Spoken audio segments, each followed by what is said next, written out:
പരിശുദ്ധ ത്രിത്വത്തിൻ്റെ മറച്ചുവെക്കപ്പെട്ട സത്യം.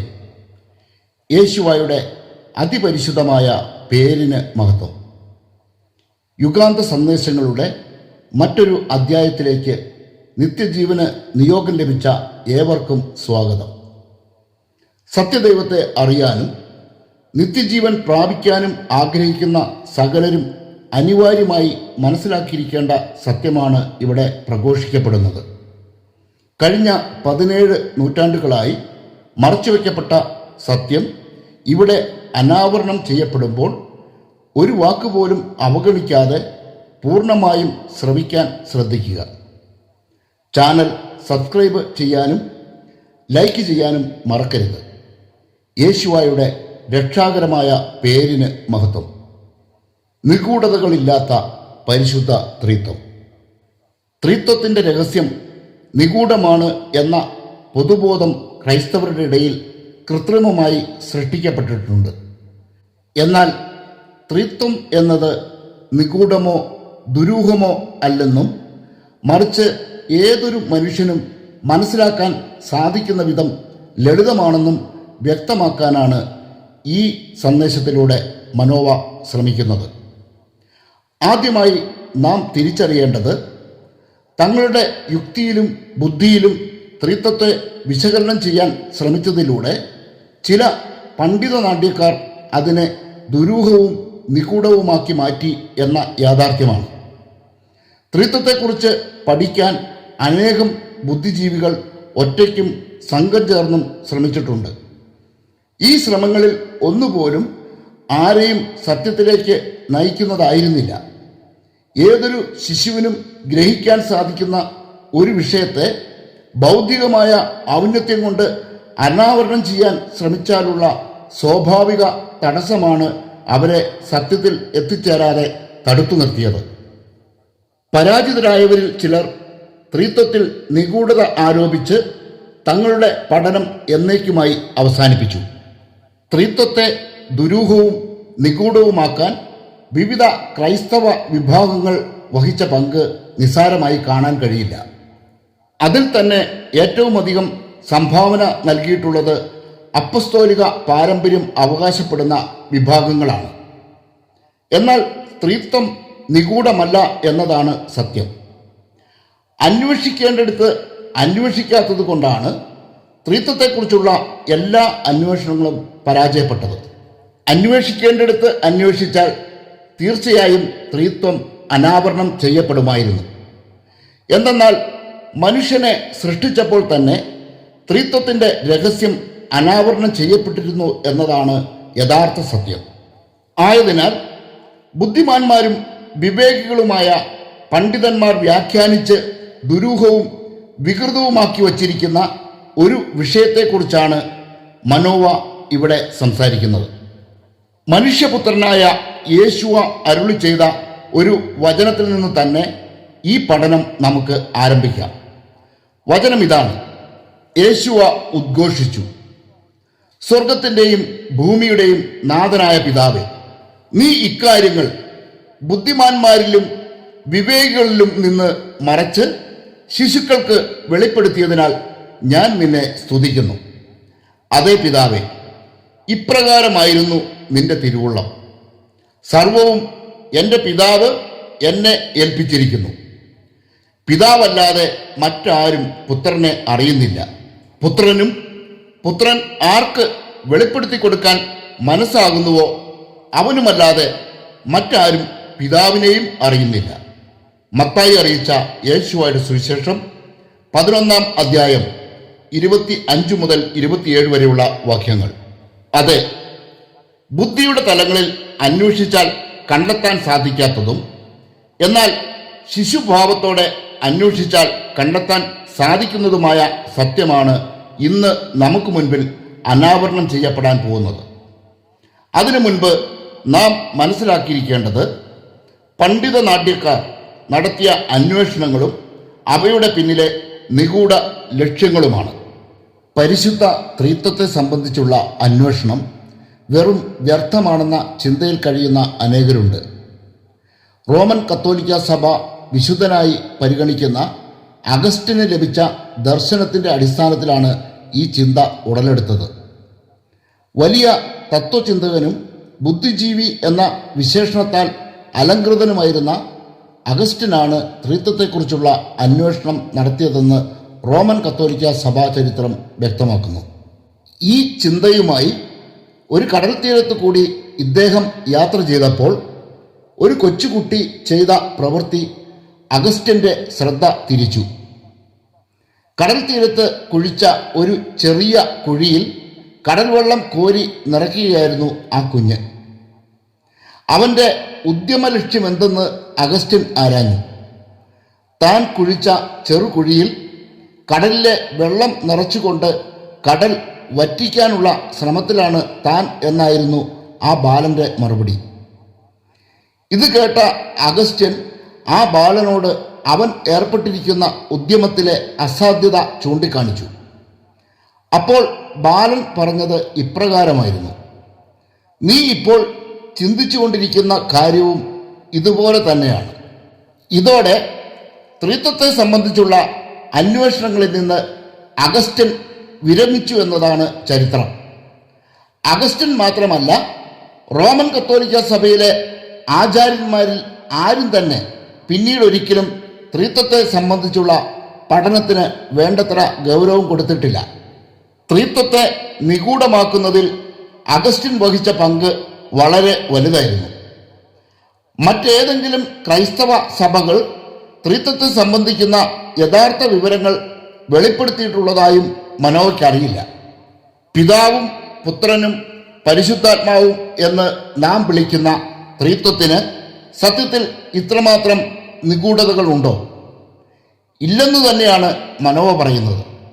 ആയതിനാൽ ത്രിത്വത്തെ സംബന്ധിച്ച് മനോവയ്ക്ക് ഗ്രഹിക്കാൻ കഴിഞ്ഞിട്ടുള്ള സത്യങ്ങൾ ഇവിടെ തുറന്നു വയ്ക്കുകയാണ്.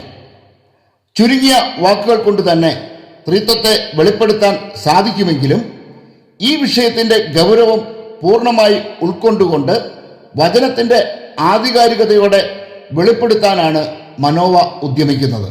മാത്രവുമല്ല, ത്രിത്വത്തെ നിഗൂഢവും ദുരൂഹവും വിവാദ വിഷയവുമാക്കി മാറ്റിയ ഗവേഷണങ്ങളുടെ ചരിത്രം കൂടി ആമുഖമായി മനസ്സിലാക്കിയിരിക്കേണ്ടതുണ്ട്. കോൺസ്റ്റന്റൈൻ സഭ ദുരൂഹമാക്കിയ ത്രിത്വം. നിക്ക സൂനഹദോസിലാണ് ത്രിത്വത്തിൽ 3 ആളുകളുണ്ട് എന്ന വചനവിരുദ്ധവും ദൈവദൂഷണപരവുമായ ആശയം വിശ്വാസത്തിൻ്റെ ഭാഗമായി പ്രഖ്യാപിക്കപ്പെട്ടത്. നിക്ക വിശ്വാസ പ്രമാണം നിർമ്മിക്കപ്പെട്ടത് ഇതിൻ്റെ അടിസ്ഥാനത്തിലാണ്. ഈ വിശ്വാസ പ്രമാണത്തിൽ പിതാവ്, പുത്രൻ, പരിശുദ്ധാത്മാവ് എന്നിവരെക്കുറിച്ചുള്ള ക്രിസ്തീയ വിശ്വാസം രേഖപ്പെടുത്തുകയും അത് ക്രൈസ്തവ സമൂഹത്തിൻ്റെ ഔദ്യോഗിക വിശ്വാസമായി പ്രഖ്യാപിക്കുകയും ചെയ്തതാണ് സൂനഹദോസിലെ മറ്റൊരു തീരുമാനം. പിതാവ്, പുത്രൻ, പരിശുദ്ധാത്മാവ് എന്നിവർ എന്ന ബഹുവചന പ്രയോഗം തന്നെ ത്രിത്വം ഒന്നല്ല എന്ന പ്രഖ്യാപനമായി കാണാം.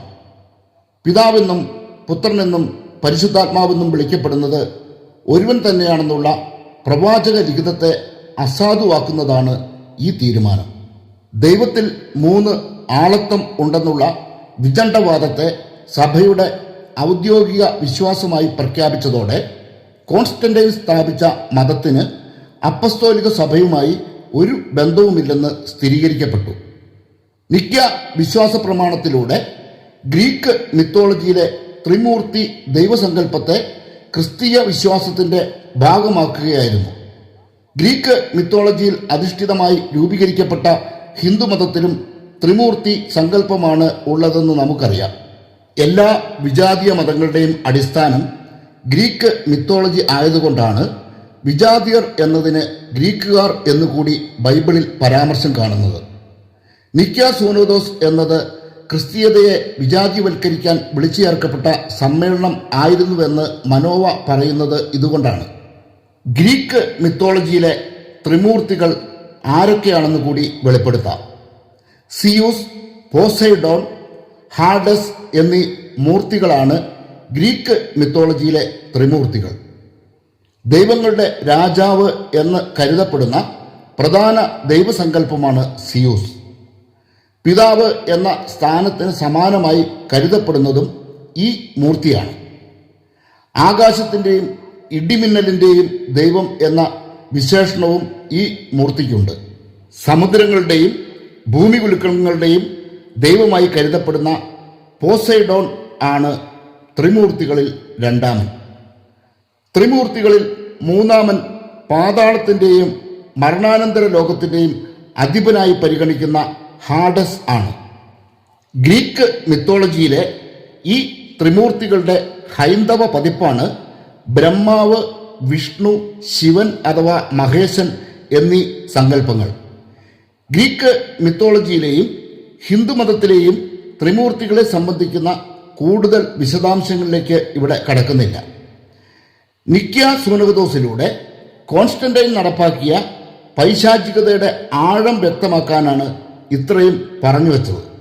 നിക്യ സൂനകദോസിന്റെ സംഭാവനയായ ത്രിത്വത്തിലെ 3 ആളത്വം എന്ന ആശയം വന്ന വഴി മനസ്സിലാക്കാൻ ഇതിൽ കൂടുതൽ വിശദാംശങ്ങളുടെ ആവശ്യമുണ്ടെന്ന് തോന്നുന്നില്ല.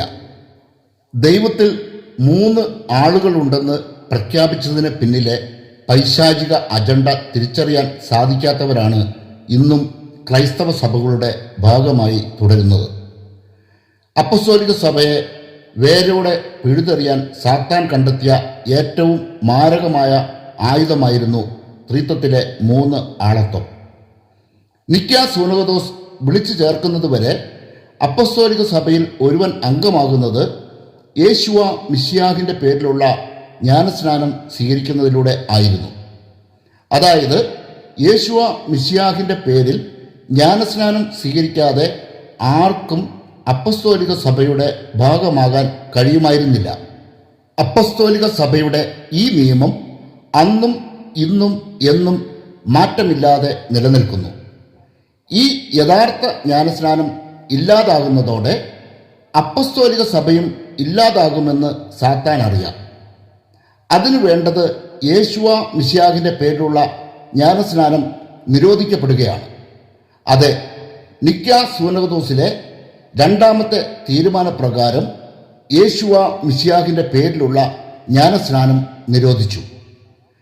ജ്ഞാനസ്നാനത്തിന്റെ ശക്തി എന്നത് സ്നാനം നൽകുന്ന വ്യക്തിയുടെ മഹത്വമോ സ്നാനത്തിനായി ഉപയോഗിക്കുന്ന ജലത്തിന്റെ പവിത്രതയോ അല്ല, മറിച്ച് ജ്ഞാനസ്നാനം നൽകുമ്പോൾ ഉച്ചരിക്കുന്ന പേരിന്റെ സർവശക്തിയും സർവാധികാരവുമാണ്. ആ പേര് പ്രയോഗിക്കാത്ത സ്നാനത്തെ വെറും കുളി മാത്രമായേ കാണേണ്ടതുള്ളൂ.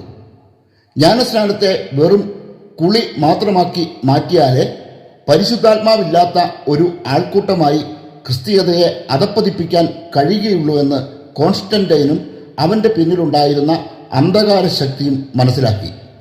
നിക്യ സൂനകദോസിലൂടെ ത്രിത്വത്തിൽ 3 ആളുകളെ പ്രതിഷ്ഠിച്ചപ്പോൾ യഥാർത്ഥത്തിൽ നടന്നത് യേശുവായുടെ പേരിനെ ജ്ഞാനസ്നാനത്തിൽ നിന്ന് പുകച്ചു പുറത്താക്കുക എന്ന കൗശലമായിരുന്നു. യേശുവായുടെ പേരിലുള്ളതും അപ്പസ്തോലന്മാരും ആദിമസഭയും നൽകി വന്നതുമായ ജ്ഞാനസ്നാനത്തിലൂടെ മാത്രമേ ഒരുവന് പരിശുദ്ധാത്മാവിനെ ലഭിക്കുകയുള്ളൂ.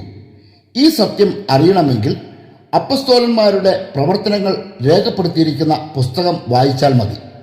ഈ വിവരണം ശ്രദ്ധിക്കുക. അപ്പൊല്ലോ കോറിന്തിലായിരുന്നപ്പോൾ ശൗൽ ഉൾനാടുകളിലൂടെ സഞ്ചരിച്ച് എഫേസോസിലെത്തി. അവിടെ അവൻ ഏതാനും ശിഷ്യരെ കണ്ടു. അവൻ അവരോട് ചോദിച്ചു, നിങ്ങൾ വിശ്വാസികളായപ്പോൾ പരിശുദ്ധാത്മാവിനെ സ്വീകരിച്ചുവോ? അവർ പറഞ്ഞു, ഇല്ല, പരിശുദ്ധാത്മാവ് എന്നൊന്ന് ഉണ്ടെന്ന് ഞങ്ങൾ കേട്ടിട്ട് പോലുമില്ല. അവൻ ചോദിച്ചു, എങ്കിൽ പിന്നെ നിങ്ങൾ ഏത് സ്നാനമാണ് സ്വീകരിച്ചത്? അവർ പറഞ്ഞു, യോഹന്നാന്റെ സ്നാനം.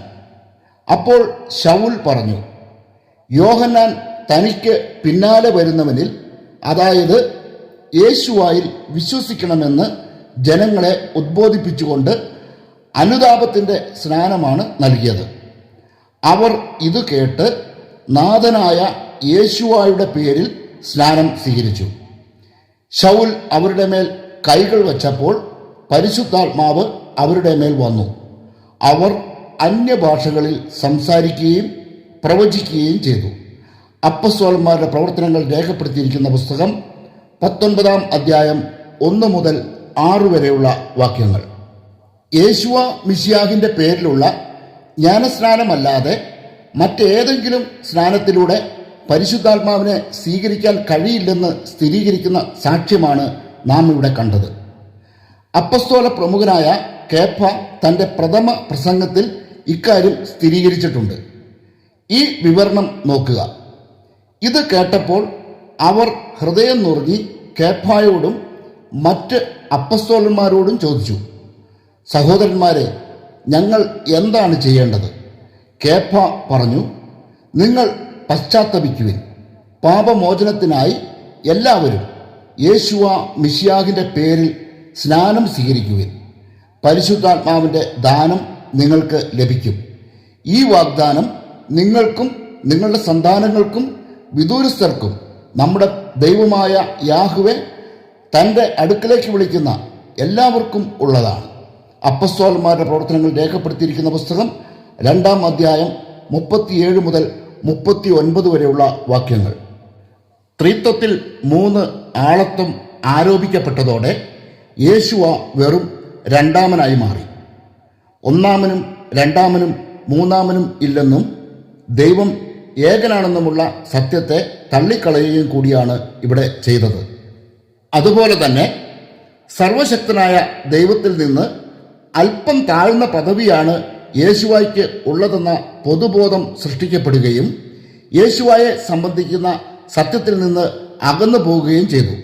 ത്രിത്വ സിദ്ധാന്തം അവതരിപ്പിക്കപ്പെട്ടതോടെ സുവിശേഷ പ്രഘോഷണത്തിൽ നിന്ന് വിരമിച്ച് ത്രിത്വത്തിലെ 3 ആളത്വത്തെ സംബന്ധിക്കുന്ന ഗവേഷണങ്ങളിലേക്ക് ശ്രദ്ധ കേന്ദ്രീകരിക്കുകയും ചെയ്തു എന്നതാണ് യാഥാർത്ഥ്യം.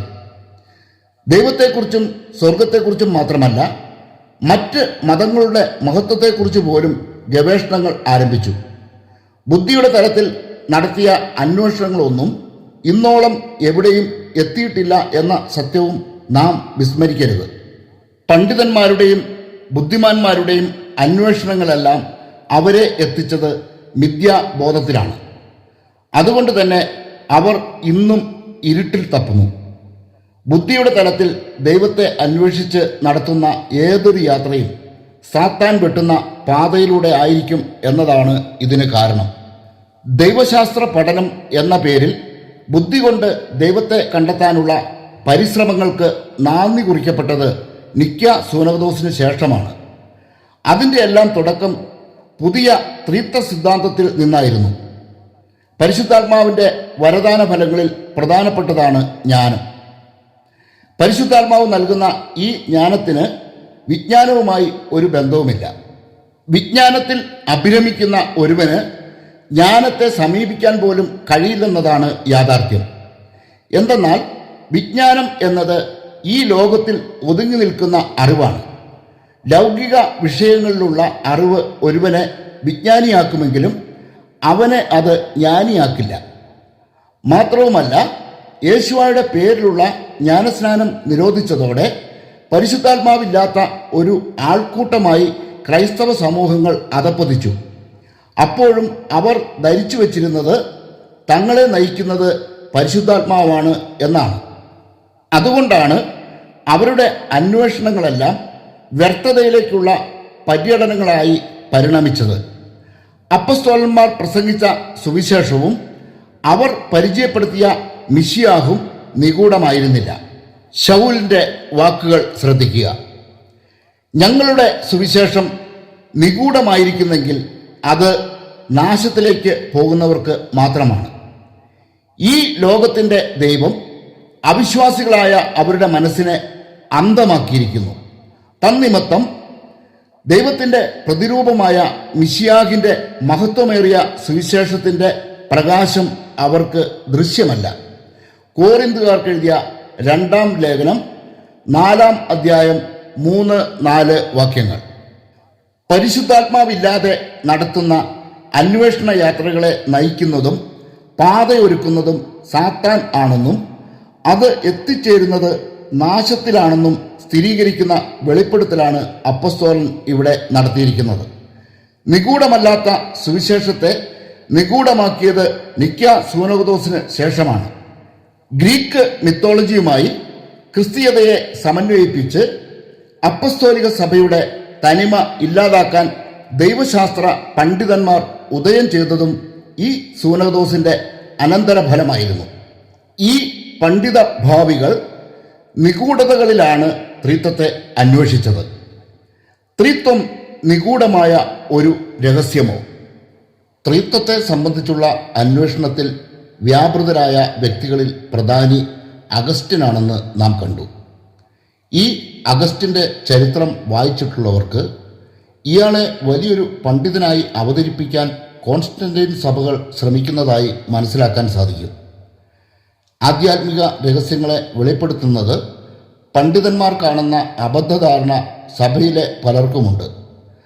അതുകൊണ്ട് തന്നെ ദൈവശാസ്ത്രത്തിലോ മറ്റേതെങ്കിലും വിഷയത്തിലോ ഡോക്ടറേറ്റ് നേടിയ വൈദികരെ മാത്രമാണ് മെത്രാന്മാരായി പരിഗണിക്കുന്നത്.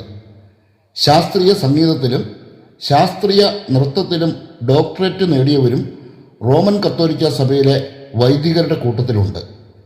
ഇവരൊക്കെ ചേർന്ന് വിശ്വാസികളെ നയിക്കുന്നത് കൊണ്ടാണ് യേശുവയുടെ പ്രത്യാഗമനത്തെ പോലും സംശയത്തോടെ കാണുന്ന ആൾക്കൂട്ടമായി ക്രൈസ്തവ സമൂഹങ്ങൾ അധപ്പതിച്ചത്.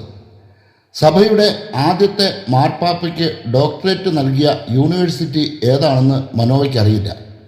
ദൈവശാസ്ത്ര പണ്ഡിതന്മാർ എന്നൊരു വിഭാഗം റോമൻ കത്തോലിക്ക സഭയിൽ എങ്ങനെ ഉണ്ടായി എന്നതും ദുരൂഹമാണ്. ശാസ്ത്രമാണ് എല്ലാറ്റിൻ്റെയും അവസാനത്തെ ഉത്തരമെന്ന് കരുതുന്ന ചിലർ ക്രൈസ്തവ സഭകളിൽ കയറിക്കൂടുകയും ആധിപത്യം ഉറപ്പിക്കുകയും ചെയ്തതിൻ്റെ പരിണിത ഫലമാണ് ഇന്ന് ദൈവജനം അനുഭവിക്കുന്നത്. ദൈവശാസ്ത്രം എന്നൊരു ശാസ്ത്രം ഇല്ലെന്ന യാഥാർത്ഥ്യം ഇനിയെങ്കിലും തിരിച്ചറിയുന്നില്ലെങ്കിൽ ഇത്തരം ശാസ്ത്ര പണ്ഡിതന്മാരോടൊപ്പം അനേകം ദൈവജനങ്ങളും ദൈവത്തിൻ്റെ പ്രതികാരം രുചിച്ചറിയും. ശാസ്ത്രീയമായി ആരെങ്കിലും വിവേചിച്ചതുകൊണ്ടല്ല യേശുവായുടെ ജനനത്തെ സഭ വിശ്വസിക്കുന്നത്. പുരുഷനെ അറിയാത്ത ഒരു കന്യക ഗർഭം ധരിക്കുകയും ഒരു പുത്രനെ പ്രസവിക്കുകയും ചെയ്തുവെന്ന് ഏതെങ്കിലും ശാസ്ത്രശാഖ സമ്മതിക്കുമോ? ശാസ്ത്രത്തിൻ്റെ യുക്തിയെ നിഷ്പ്രഭമാക്കുന്ന സത്യമാണ് യേശുവ.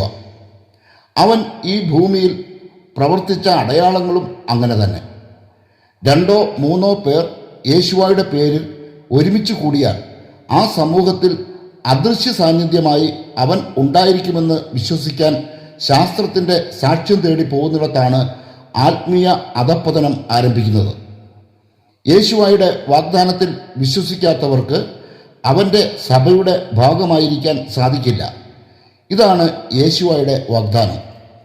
എന്തെന്നാൽ 2-3 പേർ എൻ്റെ പേരിൽ ഒരുമിച്ച് കൂടുന്നിടത്ത് അവരുടെ മധ്യേ ഞാൻ ഉണ്ടായിരിക്കും. മത്തായി അറിയിച്ച യേശുവയുടെ സുവിശേഷം 18-ാം അധ്യായം 20-ാം വാക്യം. യേശുവ വാഗ്ദാനം ചെയ്തിട്ടുണ്ടെങ്കിൽ അത് സംഭവിക്കും എന്ന ഉറപ്പാണ് വിശ്വാസത്തിൻ്റെ അടിസ്ഥാനം. ഈ വിശ്വാസത്തിലേക്ക് ഒരുവന് വളരാൻ പാണ്ഡിത്യം ആവശ്യമില്ല. 2-3 പേർ തൻ്റെ പേരിൽ ഒരുമിച്ച് കൂടുന്നിടത്ത് അവരുടെ മധ്യേ താൻ ഉണ്ടായിരിക്കുമെന്ന് യേശുവ പറഞ്ഞത് സത്യമാണോ എന്നറിയാൻ ശാസ്ത്രത്തെ ആശ്രയിച്ചിട്ട് കാര്യമുണ്ടോ?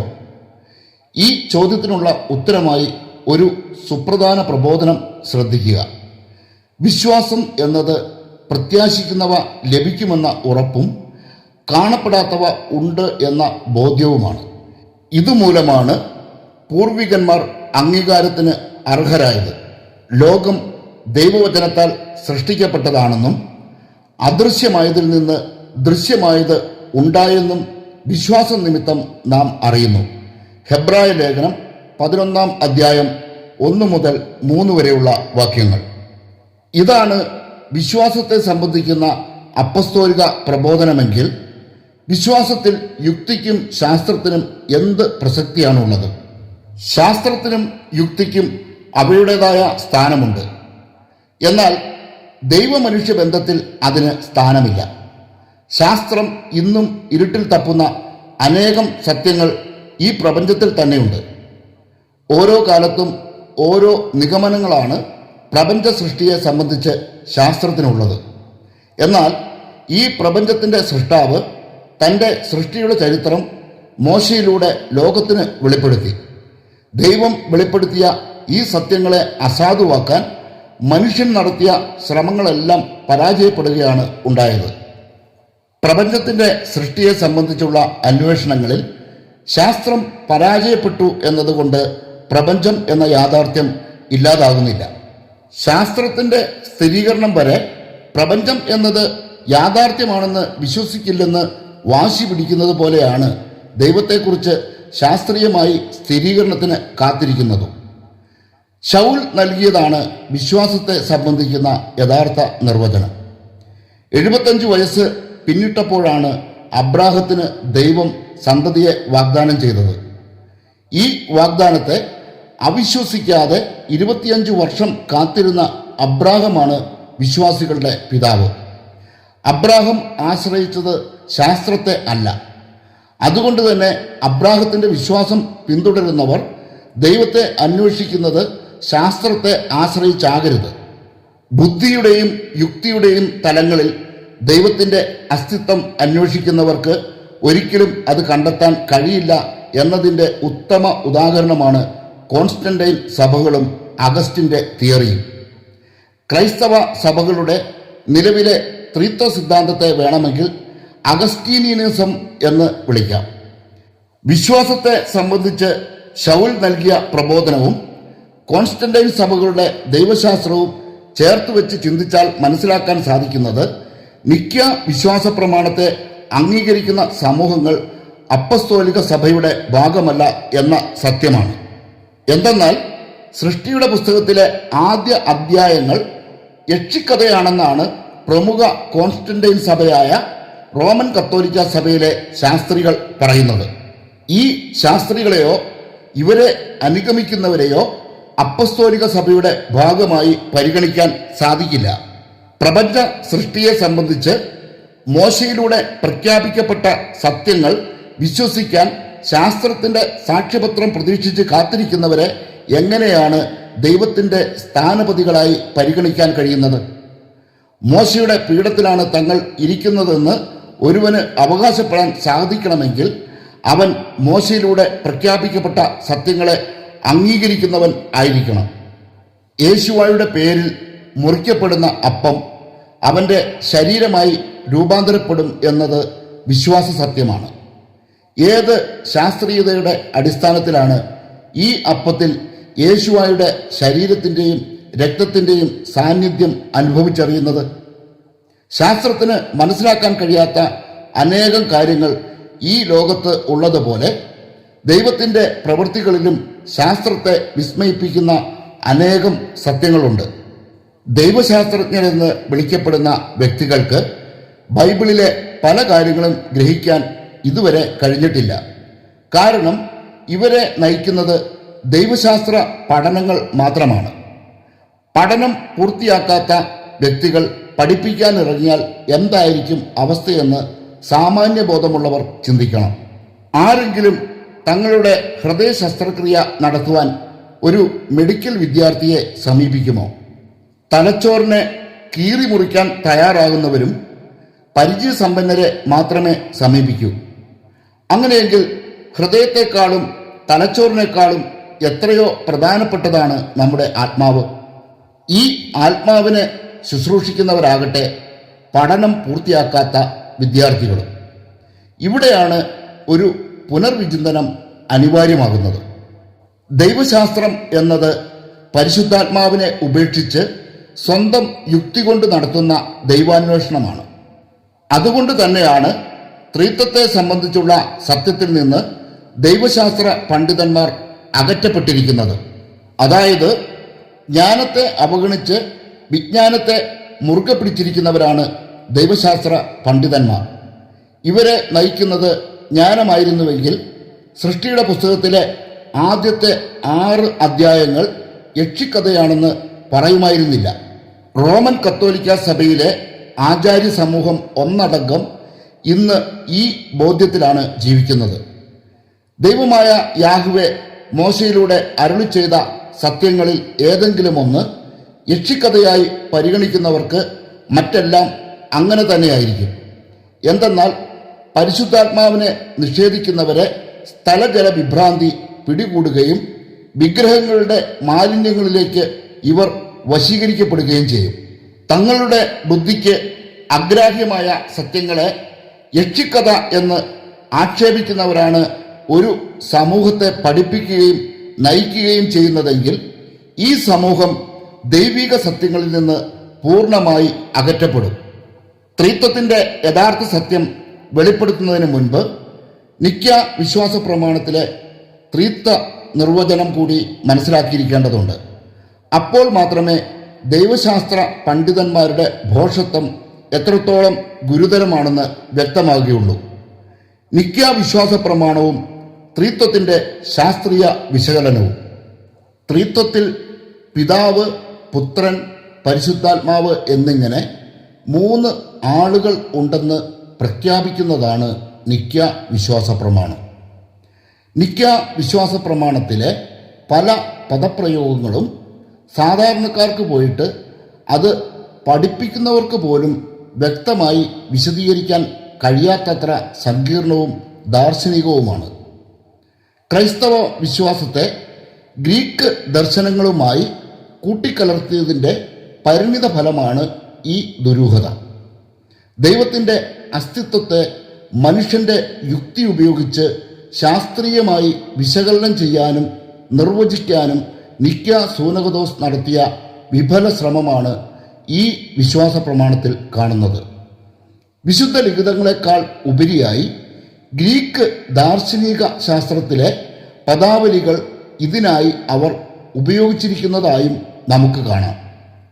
നിക്യ വിശ്വാസ പ്രമാണത്തിലെ ത്രിത്വവുമായി ബന്ധപ്പെട്ട ഭാഗങ്ങൾ പരിശോധിച്ച് അതിലെ ഗുരുതരമായ വചനവിരുദ്ധത നമുക്ക് ഉറപ്പുവരുത്താം. ആദ്യ ഭാഗം ഇങ്ങനെയാണ്: സർവശക്തനും പിതാവുമായ ഏക ദൈവത്തിൽ ഞങ്ങൾ വിശ്വസിക്കുന്നു. ദൃശ്യവും അദൃശ്യവുമായ സകലത്തിൻ്റെയും സൃഷ്ടാവിൽ ഞങ്ങൾ വിശ്വസിക്കുന്നു. ദൈവത്തിൻ്റെ ഏകപുത്രനും സകല സൃഷ്ടികൾക്കും മുൻപുള്ള ആദ്യജാതനും യുഗങ്ങൾക്കെല്ലാം മുൻപ് പിതാവിൽ നിന്ന് ജനിച്ചവനും എന്നാൽ സൃഷ്ടിക്കപ്പെടാത്തവനും ഏകകർത്താവുമായ ഈശോമിശിഹായിൽ ഞങ്ങൾ വിശ്വസിക്കുന്നു. അവിടുന്ന് സത്യദൈവത്തിൽ നിന്നുള്ള സത്യദൈവവും പിതാവിനോട് കൂടെ ഏക സത്തയും ആകുന്നു. അവിടുന്ന് വഴി പ്രപഞ്ചം സംവിധാനം ചെയ്യപ്പെടുകയും എല്ലാം സൃഷ്ടിക്കപ്പെടുകയും ചെയ്തു. ഈ വരികളിൽ നാം കാണുന്നത് പിതാവ്, പുത്രൻ എന്നിങ്ങനെ 2 ആളുകളെ സൃഷ്ടിക്കാൻ നിക്യ വിശ്വാസ പ്രമാണത്തിലൂടെ നടത്തുന്ന സാഹസമാണ്. ആദ്യ വാചകം ദൈവവചനത്തോട് ചേർന്ന് നിൽക്കുന്നു എന്ന് തോന്നിപ്പിക്കുമെങ്കിലും ഇതിന് തൊട്ടു പിന്നാലെ വരുന്ന പുത്രൻ്റെയും പരിശുദ്ധാത്മാവിൻ്റെയും നിർവചനങ്ങൾ ഈ ഏകത്വത്തെ മുറിച്ചു മാറ്റുകയാണ് ചെയ്യുന്നത്. സൃഷ്ടാവായ ദൈവത്തെ ഒരു വലിയ പദാർത്ഥത്തിൻ്റെ ഉറവിടമായി മാത്രം ഇവിടെ കാണുന്നു. ഈ വരികളിൽ ഒളിഞ്ഞിരിക്കുന്ന വലിയൊരു യുക്തിവൈരുദ്ധ്യവും വചനവിരുദ്ധതയും നാം മനസ്സിലാക്കിയിരിക്കണം. പിതാവിൽ നിന്ന് ജനിച്ചവൻ എന്നാൽ സൃഷ്ടിക്കപ്പെടാത്തവൻ എന്ന പ്രയോഗം തന്നെ മനുഷ്യബുദ്ധിയെയും ദൈവത്തിൻ്റെ സൃഷ്ടികർമ്മത്തെയും പരിഹസിക്കുന്നതാണ്. ജനിക്കുക എന്ന പ്രയോഗം തന്നെ ഒരു തുടക്കത്തെ സൂചിപ്പിക്കുന്നു. എന്നാൽ യേശുവായെക്കുറിച്ച് വെളിപാട് പുസ്തകത്തിൽ വ്യക്തമാക്കുന്നത് ഇങ്ങനെയാണ്: ഞാൻ ആൽഫയും ഒമേഗയുമാണ്, ഒന്നാമനും ഒടുവിലത്തവനും, ആദിയും അന്തവും. വെളിപാട് പുസ്തകം 22-ാം അധ്യായം 13-ാം വാക്യം. താൻ തന്നെ ആദിയും അന്തവും ആണെന്ന് യേശുവ അസന്നിഗ്ധമായി പ്രഖ്യാപിക്കുമ്പോൾ അവന് പിതാവിൽ നിന്നുള്ള ഒരു ജനനം അഥവാ ഒരു തുടക്കം ഉണ്ടായിരുന്നുവെന്ന് പഠിപ്പിക്കുന്നത് വചനവിരുദ്ധമല്ലേ? ആദിയും അന്തവുമായവൻ എങ്ങനെയാണ് മറ്റൊരാളിൽ നിന്ന് ജനിച്ചവൻ ആകുന്നത്? ഈ ലളിതമായ ചോദ്യത്തിന് മുന്നിൽ നിക്യ വിശ്വാസ പ്രമാണത്തിലെ ദാർശനിക കസർത്തുകൾ തകർന്നടിയുന്നു.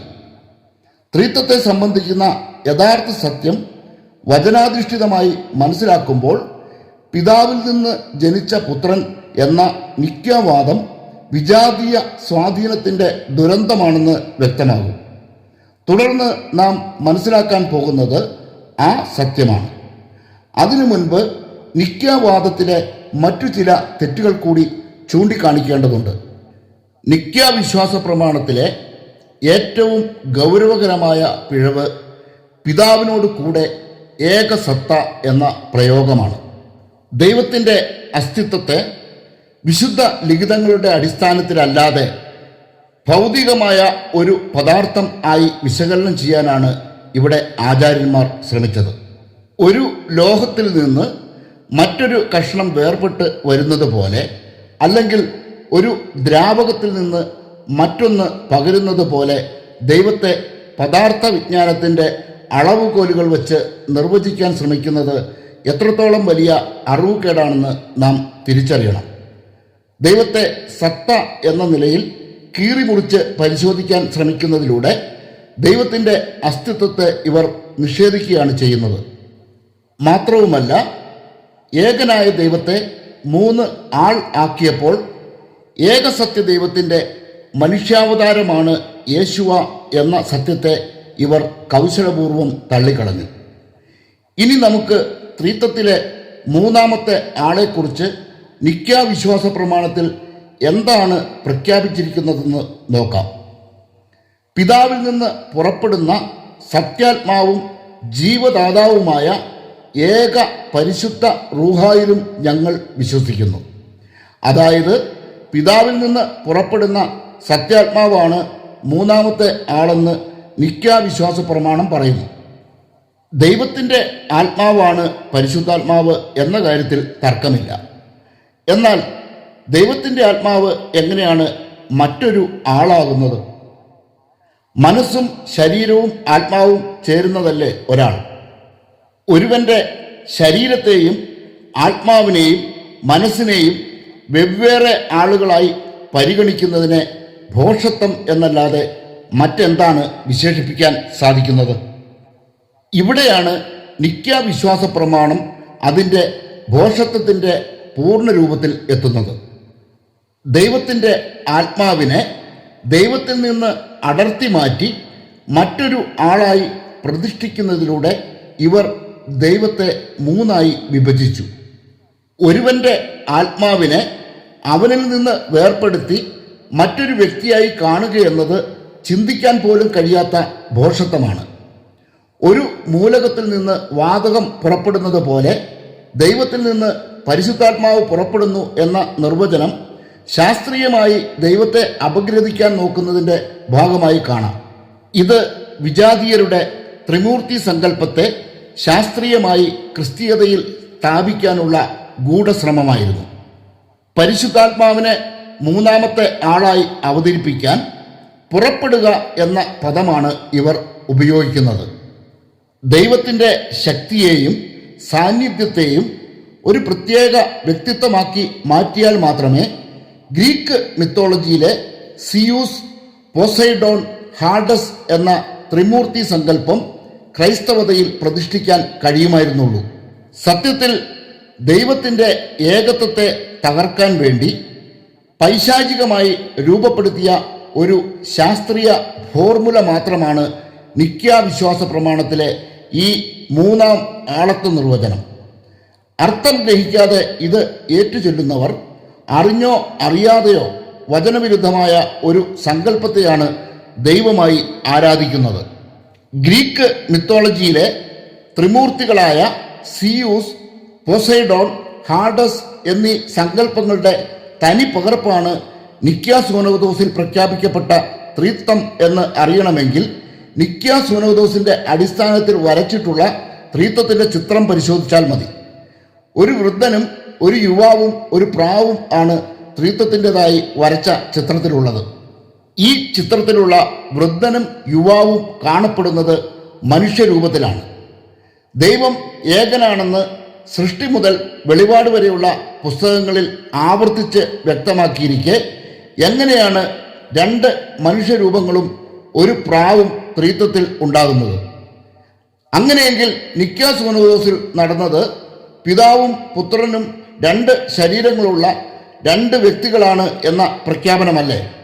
എന്നെ കാണുന്നവൻ പിതാവിനെ കാണുന്നുവെന്നും ഞാനും പിതാവും ഒന്നാണെന്നും ഉള്ള യേശുവായുടെ പ്രഖ്യാപനത്തെ അപ്പാടെ തള്ളിക്കളയുന്നതാണ് നിക്കാ സൂനകദോസും നിക്കാ വിശ്വാസ പ്രമാണവും. ദൈവത്തിൻ്റെ ആത്മാവിന് പ്രാവിൻ്റെ രൂപം നൽകാൻ ആചാര്യന്മാരെ പ്രേരിപ്പിച്ചത് ദൈവവചനം പഠിക്കാത്തവർ ആചാര്യന്മാരായി വേഷം കെട്ടിയതിൻ്റെ പരിണിത ഫലമാണ്. യേശുവായുടെ ജ്ഞാനസ്നാന വേളയിൽ ആത്മാവ് പ്രാവിൻ്റെ രൂപത്തിൽ വന്നതുകൊണ്ടാണ് ത്രിത്വത്തിൽ മൂന്നാമനായി പ്രാവിനെ ഉൾപ്പെടുത്തിയതെന്ന് ഇവർ വാദിക്കുന്നു. ഇത് സ്നാപയോഹന്നാൻ ആവശ്യപ്പെട്ട ഒരു അടയാളം മാത്രമായിരുന്നു എന്ന് മനസ്സിലാക്കാനുള്ള ബോധം ഇല്ലാത്തവരാണോ ഈ ആചാര്യന്മാർ? പരിശുദ്ധാത്മാവ് പ്രാവിൻ്റെ രൂപത്തിൽ ഇറങ്ങി വന്നത് യോഹന്നാൻ മാത്രമാണ് ദർശിച്ചത്.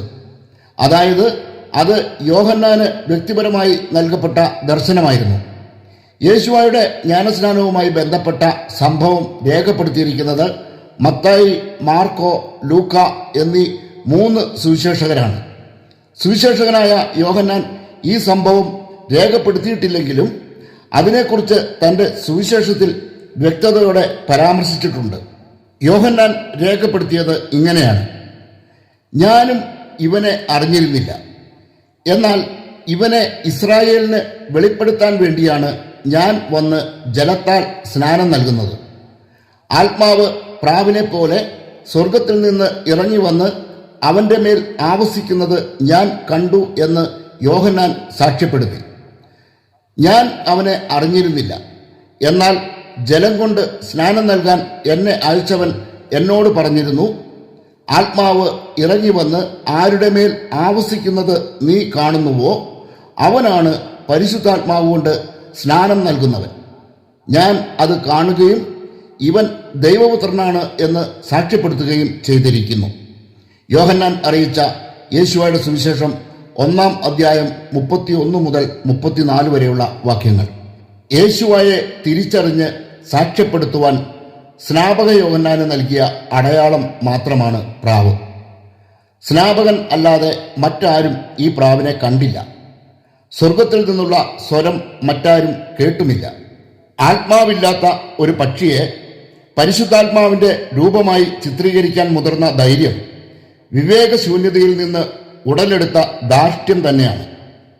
സൃഷ്ടിയുടെ മകുടമായ മനുഷ്യനേക്കാൾ താഴ്ന്ന ഒരു ജീവിയുടെ രൂപം പരിശുദ്ധാത്മാവിന് നൽകിയത് പരിശുദ്ധാത്മാവിനെതിരെയുള്ള പാപമാണെന്ന് നാം തിരിച്ചറിയണം. അതുകൊണ്ട് തന്നെ അത്തരം ചിത്രങ്ങൾ ഒരു ഭവനത്തിൽ സൂക്ഷിച്ചാൽ ആ ഭവനത്തിലേക്ക് ശാപത്തെ ക്ഷണിച്ചു വരുത്തും. ശൗലിൻ്റെ വാക്കുകൾ നോക്കുക. ജ്ഞാനികളെന്ന് അവകാശപ്പെട്ടുകൊണ്ട് അവർ ഭോഷന്മാരായി തീർന്നു. അവർ അനശ്വരനായ ദൈവത്തിൻ്റെ മഹത്വം നശ്വരനായ മനുഷ്യൻ്റെയോ പക്ഷികളുടെയോ മൃഗങ്ങളുടെയോ ഇഴജന്തുക്കളുടെയോ സാദൃശ്യത്തിൽ വിഗ്രഹങ്ങൾക്ക് കൈമാറി. റോമാലേഖനം 1-ാം അധ്യായം 22-23 വാക്യങ്ങൾ. അതായത് പ്രാവിൻ്റെ രൂപത്തിൽ ദൈവത്തെ ചിത്രീകരിക്കുന്നത് ദൈവനിന്ദയാണ്. കോൺസ്റ്റന്റൈൻ ചക്രവർത്തി തൻ്റെ സാമ്രാജ്യത്തിലെ രാഷ്ട്രീയ ഐക്യത്തിനു വേണ്ടി ക്രൈസ്തവ ആചാര്യന്മാരെ സമ്മർദ്ദത്തിലാക്കി രൂപപ്പെടുത്തിയതാണ് ഈ വിശ്വാസ പ്രമാണം. വിജാതീയരായ ഗ്രീക്കുകാർക്ക് മനസ്സിലാകുന്ന രീതിയിൽ ക്രിസ്തീയതയെ മാറ്റിയെഴുതുകയായിരുന്നു അവിടെ ചെയ്തത്. ഇവിടെ നാം തിരിച്ചറിയേണ്ട മറ്റൊരു യാഥാർത്ഥ്യം കൂടി ഉണ്ട്. എന്തെന്നാൽ നിക്യാ വിശ്വാസ പ്രമാണം ചൊല്ലുന്ന ലക്ഷക്കണക്കിന് ആളുകൾ ഇന്നും ഇതിൻ്റെ അർത്ഥം ഗ്രഹിക്കാതെ ഒരു മന്ത്രം പോലെ ഉരുവിടുകയാണ് ചെയ്യുന്നത്. ഏകദൈവമായ യാഹ്വയെയും അവൻ്റെ പരിശുദ്ധമായ പേരിനെയും മറച്ചു പിടിക്കാൻ ഈ ദുരൂഹ നിർവചനങ്ങൾ വലിയ പങ്കുവഹിച്ചു എന്നതും തിരിച്ചറിയാതെ പോകരുത്. ഇനി നമുക്ക് ദൈവത്തിൻ്റെ അസ്തിത്വമാകുന്ന യഥാർത്ഥ ത്രിത്വം എന്താണെന്ന് പരിശോധിക്കാം. ത്രിത്വം എന്നത് ദൈവത്തിൻ്റെ അസ്തിത്വം. ത്രിത്വം എന്ന വാക്ക് ബൈബിളിൽ ഒരിടത്തും രേഖപ്പെടുത്തിയിട്ടില്ലെങ്കിലും ദൈവത്തിൻ്റെ അസ്തിത്വം എന്നത് ത്രിത്വമാണെന്ന് മനസ്സിലാക്കാൻ സാധിക്കും. ദൈവത്തിൻ്റെ പ്രതിച്ഛായയാണ് യഥാർത്ഥത്തിൽ അവൻ്റെ അസ്തിത്വം. ബൈബിളിൻ്റെ മലയാള വിവർത്തനങ്ങളിൽ എല്ലാം തന്നെ ദൈവം തൻ്റെ ഛായയിലും സാദൃശ്യത്തിലും മനുഷ്യനെ സൃഷ്ടിച്ചു എന്നാണ് കാണുന്നത്. എന്നാൽ മനോവ ബൈബിൾ ഹീബ്രു ഭാഷയിലെ വാക്കുകളെ കൃത്യതയോടെ വിവർത്തനം ചെയ്തുകൊണ്ട് രേഖപ്പെടുത്തിയിരിക്കുന്നത് പ്രതിച്ഛായയിലും സാദൃശ്യത്തിലും എന്നാണ്. ഛായ, സാദൃശ്യം എന്നീ വാക്കുകളുടെ അർത്ഥം പരിശോധിച്ചാൽ ഏകദേശം ഒന്ന് തന്നെയാണെന്ന് മനസ്സിലാകും. ബാഹ്യമായ രൂപത്തെയാണ് ഈ വാക്കുകൾ സൂചിപ്പിക്കുന്നത്. അങ്ങനെയെങ്കിൽ മനുഷ്യനെ സൃഷ്ടിച്ചപ്പോൾ നമ്മുടെ ഛായയിലും സാദൃശ്യത്തിലും അവനെ സൃഷ്ടിക്കാം എന്ന് ദൈവം പറഞ്ഞത് എന്തിനാണ്? ദൈവത്തിൻ്റെ വായിൽ നിന്ന് പുറപ്പെടുന്ന ഓരോ വാക്കിലും കൃത്യതയുണ്ട്. സൈന്യങ്ങളുടെ ദൈവം പാഴ്വാക്കുകൾ പറയുന്നവനല്ല.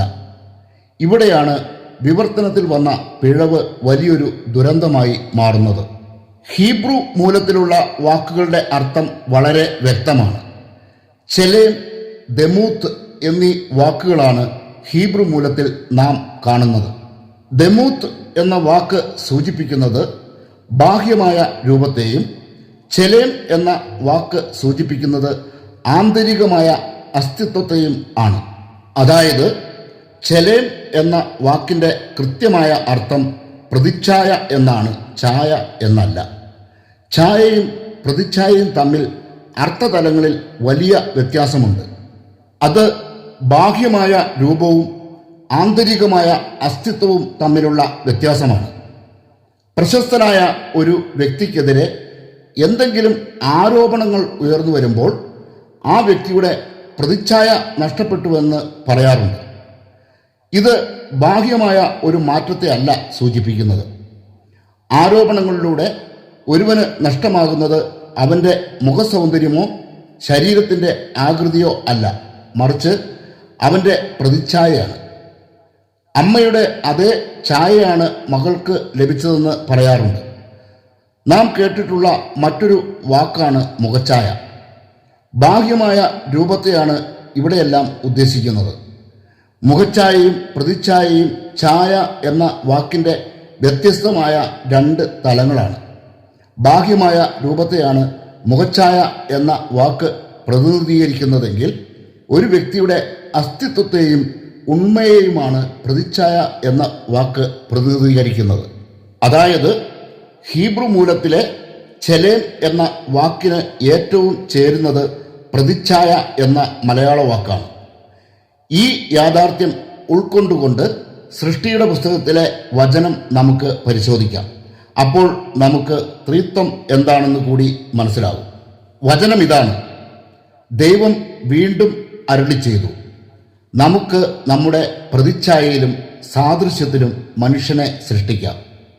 അവർക്ക് കടലിലെ മത്സ്യങ്ങളുടെയും ആകാശത്തിലെ പറവകളുടെയും നാൽക്കാലികളുടെയും ഭൂമി മുഴുവൻ്റെയും ഭൂമിയിൽ ഇഴയുന്ന സർവ്വ ജീവികളുടെയും മേൽ ആധിപത്യം ഉണ്ടായിരിക്കട്ടെ. അങ്ങനെ ദൈവം തൻ്റെ പ്രതിച്ഛായയിൽ മനുഷ്യനെ സൃഷ്ടിച്ചു. തൻ്റെ പ്രതിച്ഛായയിൽ ദൈവം അവനെ സൃഷ്ടിച്ചു. പുരുഷനും സ്ത്രീയുമായി അവരെ സൃഷ്ടിച്ചു. സൃഷ്ടിയുടെ പുസ്തകം 1-ാം അധ്യായം 26-27 വാക്യങ്ങൾ. പ്രതിച്ഛായ, സാദൃശ്യം എന്നീ വാക്കുകൾ ഈ വചനത്തിൽ നമുക്ക് കാണാം. ഈ പ്രതിച്ഛായയെയും സാദൃശ്യത്തെയും കുറിച്ചാണ് നാം ഇതുവരെ ചർച്ച ചെയ്തത്. പ്രതിച്ഛായ എന്നത് ഒരു വ്യക്തിയുടെ അസ്തിത്വവും ഉണ്മയും ആണെന്നും സാദൃശ്യം എന്നത് ബാഹ്യ രൂപമാണെന്നും അതിലൂടെ നാം മനസ്സിലാക്കി. ഇനി നാം മറ്റൊരു വചനം കൂടി പരിശോധിക്കുകയാണ്. ഇതാണ് ആ വചനം: എന്നാൽ ഭൂമിയിൽ നിന്ന് ഒരു മൂടൽമഞ്ഞ് ഉയർന്ന് ഭൂതലമെല്ലാം നനച്ചു. ദൈവമായ യാഹ്വേ ഭൂമിയിലെ പൂഴി കൊണ്ട് മനുഷ്യനെ രൂപപ്പെടുത്തുകയും ജീവന്റെ ശ്വാസം അവൻ്റെ നാസാരന്ധ്രങ്ങളിലേക്ക് നിശ്വസിക്കുകയും ചെയ്തു. അങ്ങനെ മനുഷ്യൻ ജീവനുള്ളവനായി തീർന്നു. സൃഷ്ടിയുടെ പുസ്തകം 2-ാം അധ്യായം 6-7 വാക്യങ്ങൾ. ദൈവമായ യാഹ്വേ ഭൂമിയിലെ പൂഴി അഥവാ മണ്ണുകൊണ്ട് മനുഷ്യനെ രൂപപ്പെടുത്തിയെന്നാണ് ഈ വചനം പറയുന്നത്. രൂപപ്പെടുത്തുക എന്നാൽ ബാഹ്യമായ രൂപം അഥവാ ആകൃതി നൽകുക എന്ന പ്രവൃത്തിയാണെന്ന് നമുക്കറിയാം. അതായത് ദൈവം മണ്ണുകൊണ്ട് മെനഞ്ഞെടുത്ത ബാഹ്യരൂപമാണ് മനുഷ്യന് നൽകപ്പെട്ട അവൻ്റെ സാദൃശ്യം. ദൈവം തൻ്റെ സാദൃശ്യത്തിൽ മെനഞ്ഞെടുത്ത ആ രൂപത്തിൻ്റെ നാസാരന്ധ്രങ്ങളിലേക്ക് ജീവശ്വാസം ഊതിയപ്പോൾ അവനിലേക്ക് സന്നിവേശിപ്പിക്കപ്പെട്ടതാണ് ദൈവത്തിൻ്റെ പ്രതിച്ഛായ. ഇവിടെ ഒരു പ്രത്യേക കാര്യം നാം ഓർക്കണം. എന്തെന്നാൽ മണ്ണ് എന്നർത്ഥമുള്ള അഡാമ എന്ന ഹീബ്രു വാക്കിൽ നിന്നാണ് ആദം എന്ന വാക്ക് രൂപപ്പെട്ടത്. അതുകൊണ്ട് ആദം എന്ന വാക്കിൻ്റെ അർത്ഥം മണ്ണിൽ നിന്നുള്ളവൻ അല്ലെങ്കിൽ ചുവന്ന മണ്ണിൽ നിന്ന് മെനയപ്പെട്ടവൻ എന്നാണ്. ഈ വാക്കാണ് പിന്നീട് ഹീബ്രുവിൽ പൊതുവായി മനുഷ്യൻ എന്ന അർത്ഥത്തിൽ ഉപയോഗിക്കാൻ തുടങ്ങിയത്. അതായത് ആദ്യ മനുഷ്യനെ ദൈവം ആദം എന്ന് വിളിച്ചത് കൃത്യമായ അർത്ഥത്തിലാണ്. സൃഷ്ടികർമ്മം പൂർത്തിയായ 6-ാം ദിവസത്തിലാണ് മനുഷ്യനെ ദൈവം സൃഷ്ടിച്ചത്. മറ്റ് ജീവജാലങ്ങളെല്ലാം അതിനു മുൻപ് സൃഷ്ടിക്കപ്പെട്ടു. അവയെ ദൈവം സൃഷ്ടിച്ചത് മനുഷ്യനെ സൃഷ്ടിച്ചതുപോലെ ആയിരുന്നില്ല. ഒരു ജീവിയുടെയും നാസാരന്ധ്രങ്ങളിലേക്ക് ദൈവം നിശ്വസിച്ചതായി വിശുദ്ധ ലിഖിതം സാക്ഷ്യപ്പെടുത്തുന്നുമില്ല.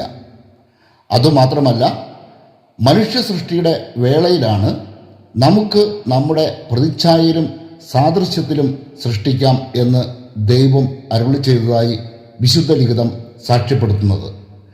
മറ്റ് ജീവികൾ എങ്ങനെയാണ് സൃഷ്ടിക്കപ്പെട്ടതെന്ന് നോക്കുക.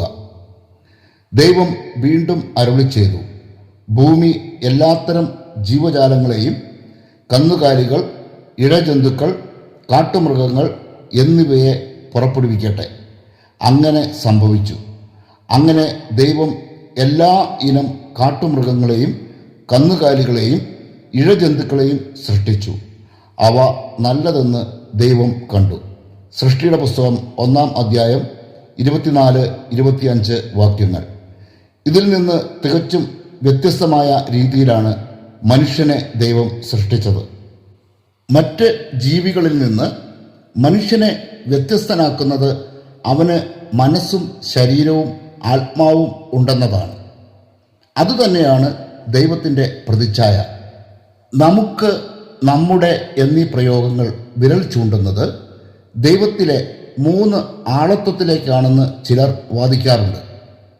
യഥാർത്ഥത്തിൽ വിശുദ്ധ ലിഖിതത്തിലെ നമുക്ക് നമ്മുടെ പ്രതിച്ഛായയിൽ മനുഷ്യനെ സൃഷ്ടിക്കാം എന്ന ദൈവത്തിൻ്റെ അരുളപ്പാട് ത്രിത്വത്തിലെ 3 ആളത്വങ്ങളെ സൂചിപ്പിക്കുന്ന ഒന്നല്ല. മറിച്ച് സ്വർഗീയ ശരീരവും ദൈവത്തിൻ്റെ സാദൃശ്യവും ധരിച്ച സ്വർഗത്തിലെ ദൂതന്മാരോടാണ് ദൈവം അന്ന് സംസാരിച്ചത്. ദൈവദൂതന്മാരെ വിശേഷിപ്പിച്ചിരുന്നത് ദൈവപുത്രന്മാർ എന്നായിരുന്നു എന്നതിന് ബൈബിളിൽ തെളിവുകളുണ്ട്. ഈ ലിഖിതം ശ്രദ്ധിക്കുക. മനുഷ്യർ ഭൂമിയിൽ പെരുകാൻ തുടങ്ങുകയും അവർക്ക് പുത്രിമാർ ജനിക്കുകയും ചെയ്തപ്പോൾ മനുഷ്യപുത്രിമാർ അഴകുള്ളവരാണെന്ന് കണ്ട് ദൈവപുത്രന്മാർ തങ്ങൾക്ക് ഇഷ്ടപ്പെട്ടവരെയെല്ലാം ഭാര്യമാരായി സ്വീകരിച്ചു. സൃഷ്ടിയുടെ പുസ്തകം 6-ാം അധ്യായം 1-2 വാക്യങ്ങൾ. ഇവിടെ ദൈവപുത്രന്മാർ എന്ന് വിശേഷിപ്പിക്കുന്നത് ദൈവദൂതന്മാരെയാണ്. ദൈവത്തിൻ്റെ പ്രതിച്ഛായ തന്നെയാണ് അവർക്കും നൽകപ്പെട്ടിരിക്കുന്നത്. അതായത് ദൈവത്തിൻ്റെ യഥാർത്ഥ പ്രതിച്ഛായ എന്നത് 3 ആളത്വങ്ങളല്ല, മറിച്ച് ശരീരം, ആത്മാവ്, മനസ്സ് എന്നീ 3 അവസ്ഥകളുടെ സന്തുലിതാവസ്ഥയാണ്. ഇതാണ് യഥാർത്ഥ ത്രിത്വം. ഈ ത്രിത്വ ഭാവത്തിലാണ് മനുഷ്യൻ സൃഷ്ടിക്കപ്പെട്ടത്. ആദ്യ മനുഷ്യനായ ആദം സൃഷ്ടിക്കപ്പെട്ടത് 3 വ്യത്യസ്ത വ്യക്തികളായല്ല, മറിച്ച് ഒരേ ഒരു ശരീരവും മനസ്സും ആത്മാവുമുള്ള പൂർണ്ണനായ ഒരൊറ്റ വ്യക്തിയായിട്ടാണ് എന്ന വസ്തുത ഈ സത്യത്തെ അടിവരയിട്ട് ഉറപ്പിക്കുന്നു. പിതാവും പുത്രനും പരിശുദ്ധാത്മാവും ഒരുവൻ തന്നെ. പിതാവും പുത്രനും പരിശുദ്ധാത്മാവും 3 ആളുകൾ അല്ലെന്ന് വ്യക്തമാക്കുന്ന പ്രവചനം ശ്രദ്ധിക്കുക. എന്തെന്നാൽ നമുക്ക് ഒരു ശിശു ജനിച്ചിരിക്കുന്നു, നമുക്ക് ഒരു പുത്രൻ നൽകപ്പെട്ടിരിക്കുന്നു. ആധിപത്യം അവൻ്റെ ചുമലിലായിരിക്കും. വിസ്മയനീയനായ ഉപദേഷ്ടാവ്, ശക്തനായ ദൈവം, നിത്യനായ പിതാവ്, സമാധാനത്തിൻ്റെ രാജാവ് എന്ന് അവൻ വിളിക്കപ്പെടും. ദാവീദിൻ്റെ രാജപീഠത്തിലും അവൻ്റെ രാജ്യത്തിലും അവൻ്റെ ആധിപത്യം നിസീമമാണ്. അവൻ്റെ സമാധാനം അനന്തവും. നീതിയിലും ധർമ്മത്തിലും എന്നേക്കും അത് സ്ഥാപിച്ച് പരിപാലിക്കാൻ തന്നെ.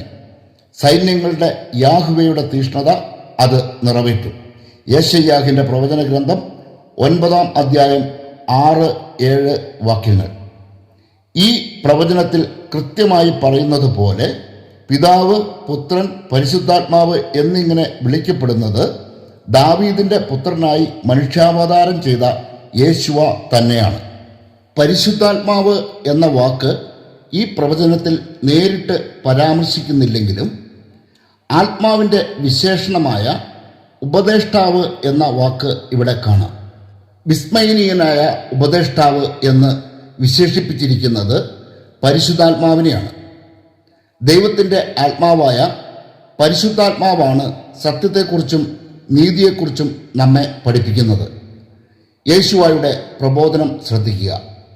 അവൻ വന്ന് പാപത്തെക്കുറിച്ചും നീതിയെക്കുറിച്ചും ന്യായവിധിയെക്കുറിച്ചും ലോകത്തെ ബോധ്യപ്പെടുത്തും. യോഹന്നാൻ അറിയിച്ച യേശുവായുടെ സുവിശേഷം 16-ാം അധ്യായം 8-ാം വാക്യം. ലോകത്തെ ബോധ്യപ്പെടുത്തുകയെന്നാൽ ലോകത്തെ ഉപദേശിക്കുമെന്നും പഠിപ്പിക്കുമെന്നും ആണ് അർത്ഥമാക്കുന്നത്. മനുഷ്യപുത്രനായ യേശുവ വാഗ്ദാനം ചെയ്തത് ദൈവമായ തൻ്റെ ആത്മാവിനെയാണ്. മനുഷ്യപുത്രനായ താൻ സ്വർഗത്തിലേക്ക് കയറിയാൽ മാത്രമേ സഹായകനായ ആത്മാവിനെ ലോകത്തേക്ക് അയക്കാൻ സാധിക്കുകയുള്ളൂ എന്ന് ഈ വാഗ്ദാനത്തിന് തൊട്ടു മുൻപ് യേശുവ വ്യക്തമാക്കുന്നുണ്ട്. ഈ വാക്കുകൾ നോക്കുക. എങ്കിലും സത്യം ഞാൻ നിങ്ങളോട് പറയുന്നു, നിങ്ങളുടെ നന്മയ്ക്ക് വേണ്ടിയാണ് ഞാൻ പോകുന്നത്. ഞാൻ പോകുന്നില്ലെങ്കിൽ സഹായകൻ നിങ്ങളുടെ അടുക്കിലേക്ക് വരികയില്ല.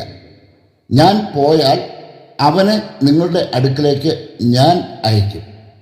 യോഹന്നാൻ അറിയിച്ച യേശുവയുടെ സുവിശേഷം 16-ാം അധ്യായം 7-ാം വാക്യം. ദൈവാത്മാവെന്നും സത്യാത്മാവെന്നും വിളിക്കപ്പെടുന്ന പരിശുദ്ധാത്മാവിനെ നമ്മുടെ അടുക്കിലേക്ക് അയക്കുന്നത് ദൈവമാണെന്ന് പ്രവാചകന്മാരിലൂടെ മുൻകൂട്ടി അരുളി ചെയ്തിട്ടുണ്ട്.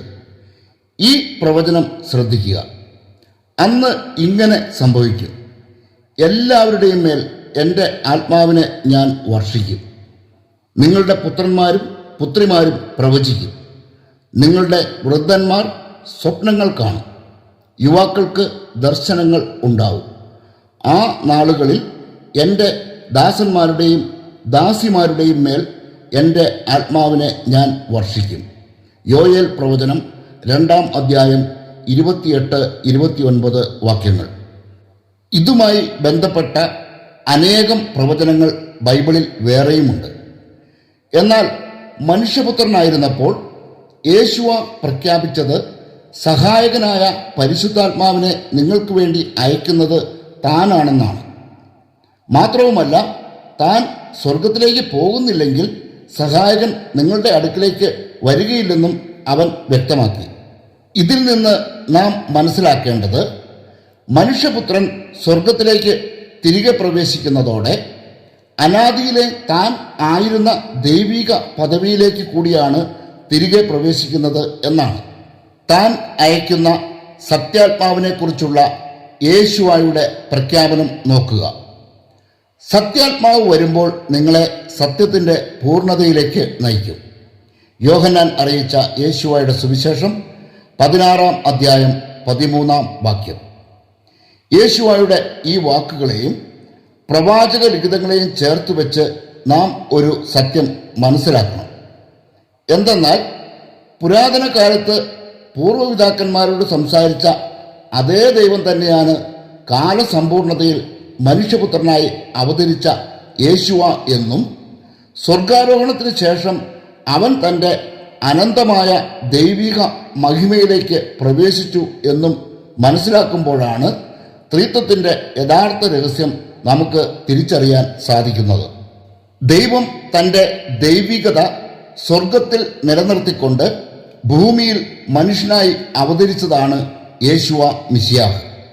അതായത് ഭൂമിയിലേക്ക് അവൻ വന്നത് ദൈവികമായ അവസ്ഥയിൽ ആയിരുന്നില്ല.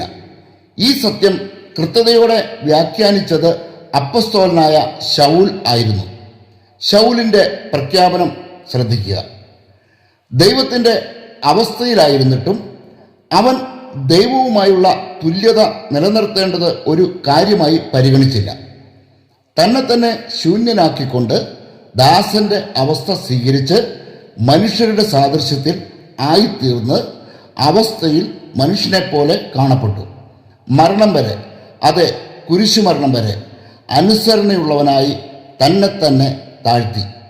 ഫിലിപ്പി ലേഖനം 2-ാം അധ്യായം 6 മുതൽ 8 വരെയുള്ള വാക്യങ്ങൾ. ദൈവം എന്ന അവസ്ഥയിൽ ആയിരുന്നില്ല ഈ ഭൂമിയിൽ 33 വർഷം യേശുവ ജീവിച്ചത്.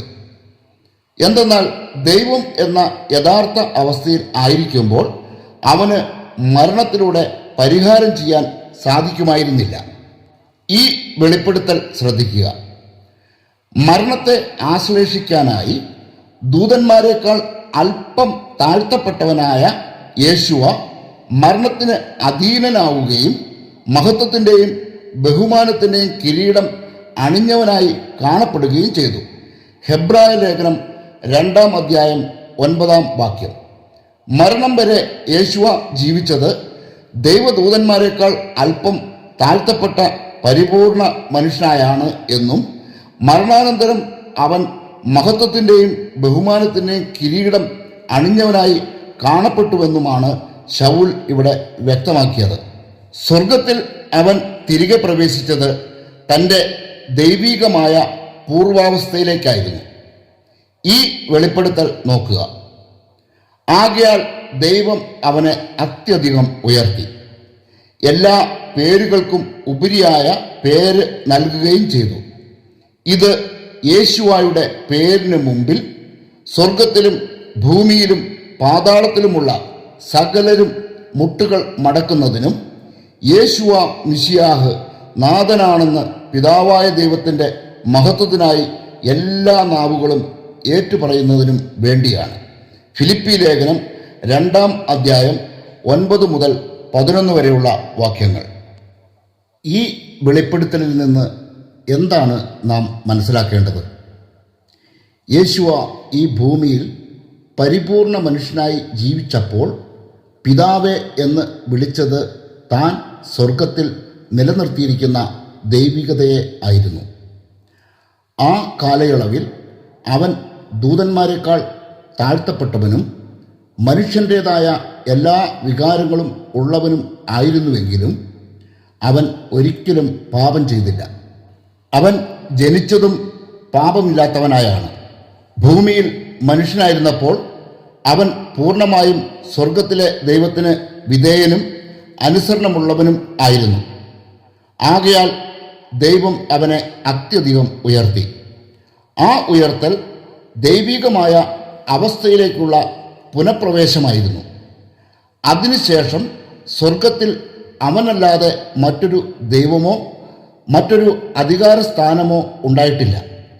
അതുകൊണ്ടാണ് അവൻ്റെ പേരിന് മുമ്പിൽ സ്വർഗത്തിലും ഭൂമിയിലും പാതാളത്തിലുമുള്ള സകലരും മുട്ടുകൾ മടക്കുന്നത്. നിക്യാ സൂനകദോസ് പറയുന്നത് പോലെ പിതാവായ ദൈവത്തിൻ്റെ മുമ്പിൽ രണ്ടാമനാണ് യേശുവ എങ്കിൽ സകലരും മുട്ടുകൾ മടക്കണം എന്ന ദൈവവചന പ്രകാരം പിതാവും അവൻ്റെ മുമ്പിൽ മുട്ടുമടക്കേണ്ടി വരും എന്ന വിരോധാഭാസത്തിലേക്കാണ് അത് ചെന്നെത്തുക. മനുഷ്യനെ സൃഷ്ടിച്ചപ്പോൾ തന്നെ തൻ്റെ പ്രതിച്ഛായ ദൈവം വെളിപ്പെടുത്തിയതാണ്. തുടർന്ന് പ്രവാചകനായ യേശയ്യാഹിലൂടെ തൻ്റെ അസ്തിത്വത്തെ സംബന്ധിക്കുന്ന എല്ലാ ആശയക്കുഴപ്പങ്ങളും പരിഹരിച്ചു. പിതാവെന്നും പുത്രനെന്നും പരിശുദ്ധാത്മാവെന്നും വിളിക്കപ്പെടുന്നത് ഒരേ ഒരാൾ തന്നെയാണെന്ന പ്രഖ്യാപനമാണ് യേശയ്യാഹിലൂടെ അവൻ നടത്തിയത്. ഈ പ്രഖ്യാപനത്തിൻ്റെ അടിസ്ഥാനത്തിൽ ദാവീദിൻ്റെ രാജപീഠത്തിൽ ഭരണം നടത്താനിരിക്കുന്ന യേശുവായാണ് സ്വർഗത്തിലും ഭൂമിയിലും അധികാരമുള്ള ഏക ദൈവം. അതുകൊണ്ട് തന്നെ നിത്യാവിശ്വാസ പ്രമാണത്തിൻ്റെ ശില്പികളായ പണ്ഡിതന്മാരുടെ പാണ്ഡിത്യം ദൈവദൂഷണപരമായിരുന്നു എന്നത് ഇവിടെ തെളിയുകയാണ്. വിജ്ഞാനികളും വിവേകികളും എന്ന് അഭിമാനിക്കുന്നവർ യഥാർത്ഥത്തിൽ ഭോഷന്മാരായിരുന്നു എന്നല്ലേ നാം ഇവിടെ മനസ്സിലാക്കേണ്ടത്? യേശയ്യാഹിൻ്റെ പ്രവചനത്തെ ഉദ്ധരിച്ചുകൊണ്ട് ശൗൽ പറഞ്ഞ വാക്കുകൾ നോക്കുക. വിജ്ഞാനികളുടെ വിജ്ഞാനം ഞാൻ നശിപ്പിക്കും, വിവേകികളുടെ വിവേകം ഞാൻ നിഷ്ഫലമാക്കും എന്ന് എഴുതപ്പെട്ടിരിക്കുന്നുവല്ലോ. കോറിന്തുകാർക്ക് എഴുതിയ 1 ലേഖനം 1 അധ്യായം 19 വാക്യം. ത്രിത്വത്തെക്കുറിച്ച് കൽപ്പിത കഥകൾ രചിക്കാൻ പണ്ഡിതന്മാരെ നയിച്ചത് അവരുടെ യുക്തിചിന്തകൾ മാത്രമായിരുന്നു. തങ്ങൾക്ക് അപ്രാപ്യമായത് സർവർക്കും അങ്ങനെ തന്നെയായിരിക്കുമെന്ന് ദൈവമക്കളെ അവർ പഠിപ്പിച്ചു. വിശ്വാസികളുടെ മേൽ ആചാര്യ സമൂഹം സ്ഥാപിച്ച ഈ അധീശത്വം നിലനിൽക്കുന്ന കാലത്തോളം വചനസത്യങ്ങൾ ഗ്രഹിക്കാൻ അവർക്ക് സാധിക്കില്ല. ആത്മാവിൻ്റെ പ്രേരണയ്ക്കനുസൃതമായി വിശ്വാസ ജീവിതം ക്രമീകരിക്കാൻ കഴിയാത്ത വിധം വിശ്വാസികൾ ഇന്ന് ദൈവശാസ്ത്ര അടിമത്തത്തിൽ തളയ്ക്കപ്പെട്ടിരിക്കുന്നു. ഇടയനെ അടിച്ച് ആടുകളെ ചിതറിക്കും എന്ന പ്രവചനം നിറവേറിയാൽ മാത്രമേ ഈ അടിമത്തത്തിൽ നിന്ന് വിശ്വാസികൾക്ക് സ്വാതന്ത്ര്യം ലഭിക്കുകയുള്ളൂ. പൂർത്തിയാകാനിരിക്കുന്ന ആ പ്രവചനം ഇതാണ്: സൈന്യങ്ങളുടെ യാഹ്വേ അരുളി ചെയ്യുന്നു, എൻ്റെ ഇടയനെതിരെ, എന്നോട് ചേർന്ന് നിൽക്കുന്നവനെതിരെ വാളെ നീ ഉയരുക, ഇടയനെ വെട്ടുക, ആടുകൾ ചിതറട്ടെ, ദുർബലർക്കെതിരെ ഞാൻ കരം ഉയർത്തും. ശെക്കര്യാവിൻ്റെ പ്രവചന ഗ്രന്ഥം 13 അധ്യായം 7 വാക്യം. നിക്ക സൂനകദോസിന് ശേഷം വിശ്വാസികളുടെ മേൽ ആധിപത്യം സ്ഥാപിച്ച വ്യാജ ഇടയന്മാരിൽ നിന്ന് ആടുകളെ മോചിപ്പിക്കും എന്നുള്ള ആശ്വാസകരമായ പ്രഖ്യാപനമാണ് ഈ പ്രവചനം. ഈ യുഗാന്ത കാലത്ത് അത് സംഭവിക്കും. ആകാശവും ഭൂമിയും സൃഷ്ടിച്ച ദൈവത്തെ സംബന്ധിക്കുന്ന യഥാർത്ഥ സത്യമാണ് വചനാധിഷ്ഠിതമായി ഇവിടെ വെളിപ്പെടുത്തപ്പെട്ടത്. എന്നിരുന്നാലും അനേകം ചോദ്യങ്ങൾ ഇതുമായി ബന്ധപ്പെട്ട് ഓരോരുത്തരുടെയും ചിന്തകളിൽ ഉയർന്നു വരും എന്ന കാര്യം ഉറപ്പാണ്. ഈ ചോദ്യങ്ങൾ ഉന്നയിക്കപ്പെടുകയും ചെയ്യും. എന്തെന്നാൽ അത്രത്തോളം വലിയ ആശയക്കുഴപ്പങ്ങളാണ് വചനത്തെ ദുരുപയോഗിച്ചുകൊണ്ട് ആചാര്യന്മാർ ഈ വിഷയത്തിൽ വിശ്വാസികളുടെ ഇടയിൽ സൃഷ്ടിച്ചിട്ടുള്ളത്. ആയതിനാൽ ബൈബിൾ വാക്യങ്ങളെ ഉയർത്തി ഉന്നയിക്കാൻ സാധ്യതയുള്ള ചോദ്യങ്ങൾക്കുള്ള മറുപടിയിലേക്ക് മനോവ കടക്കുകയാണ്. ത്രിത്വത്തെ സംബന്ധിക്കുന്ന ചോദ്യോത്തരങ്ങൾ. നിക്യ വിശ്വാസ പ്രമാണത്തിലൂടെ വിശ്വാസികളുടെ ഇടയിൽ ത്രിത്വത്തെ സംബന്ധിച്ച് ഒരു വ്യാജമായ പൊതുബോധം സൃഷ്ടിക്കപ്പെട്ടിട്ടുണ്ട്. അടിച്ചേൽപ്പിക്കപ്പെട്ട ഈ പൊതുബോധത്തിൽ നിന്ന് വിശ്വാസികളെ പുറത്തു കൊണ്ടുവരിക എന്നത് ശ്രമകരമായ ഒരു ദൗത്യമാണെന്ന് മനോയ്ക്കറിയാം. എന്തെന്നാൽ 1700 വർഷം കൊണ്ട് അരക്കിട്ടുറപ്പിക്കപ്പെട്ട അബദ്ധ പാരമ്പര്യത്തിൻ്റെ കെട്ടുകൾ പൊട്ടിച്ചാൽ മാത്രമേ സത്യത്തിന് സ്വീകാര്യത ലഭിക്കുകയുള്ളൂ. ബൈബിൾ വായിച്ച് സത്യം കണ്ടെത്താൻ അവസരമില്ലാതിരുന്ന കാലത്താണ് വിശ്വാസികളുടെ മേൽ ഈ ദുരന്തം അടിച്ചേൽപ്പിക്കപ്പെട്ടത്. സത്യം അന്വേഷിച്ചറിയാൻ അവസരം ഒരുങ്ങിയപ്പോഴേക്കും വ്യാജം അതിൻ്റെ സ്ഥാനം കീലുപോലെ ഉറപ്പിച്ചു കഴിഞ്ഞിരുന്നു. എന്നാൽ നിത്യജീവന് നിയോഗം ലഭിച്ചിട്ടുള്ളവർക്ക് ഈ യുഗാന്തകാലത്ത് വിടുതൽ ലഭിക്കും എന്ന കാര്യം ഉറപ്പാണ്. ഇവിടെ നാം പ്രത്യേകം ഓർക്കേണ്ട ഒരു പ്രവചനമുണ്ട്. ഇതാണ് ആ പ്രവചനം: പുരോഹിതൻ അധരത്തിൽ ജ്ഞാനം സൂക്ഷിക്കണം, ജനം പ്രബോധനം തേടി അവനെ സമീപിക്കണം. അവൻ സൈന്യങ്ങളുടെ യാഹ്വയുടെ ദൂതനാണ്. എന്നാൽ നിങ്ങൾ വഴിതെറ്റിപ്പോയിരിക്കുന്നു. നിങ്ങളുടെ ഉപദേശം അനേകരുടെ ഇടർച്ചയ്ക്ക് കാരണമായി. നിങ്ങൾ ലേവിയുടെ ഉടമ്പടി ലംഘിച്ചിരിക്കുന്നു. സൈന്യങ്ങളുടെ യാഹ്വേ അരുളി ചെയ്യുന്നു, നിങ്ങൾ എൻ്റെ മാർഗങ്ങൾ അനുവർത്തിക്കാതെ പ്രബോധനം നൽകുമ്പോൾ എത്രമാത്രം പക്ഷപാതം കാണിച്ചുവോ അത്രമാത്രം ഞാൻ നിങ്ങളെ ജനം മുഴുവൻ്റെയും മുൻപിൽ നിന്ദിതരും നികൃഷ്ടരും ആക്കും. മലാക്കി പ്രവചനം 2 അധ്യായം 7 മുതൽ 9 വരെയുള്ള വാക്യങ്ങൾ. നിക്ക സൂനകദോസിന് ശേഷം സംഭവിച്ച ദുരന്തത്തെക്കുറിച്ചുള്ള പ്രവചനമാണിത്. അന്നു മുതൽ ഇന്നോളം പിന്തുടരുന്ന ഈ ദുരവസ്ഥ ഓർമ്മപ്പെടുത്തിക്കൊണ്ട് ത്രിത്വത്തെ സംബന്ധിക്കുന്ന ചോദ്യങ്ങളിലേക്കും അവയ്ക്കുള്ള ഉത്തരങ്ങളിലേക്കും കടക്കുകയാണ്.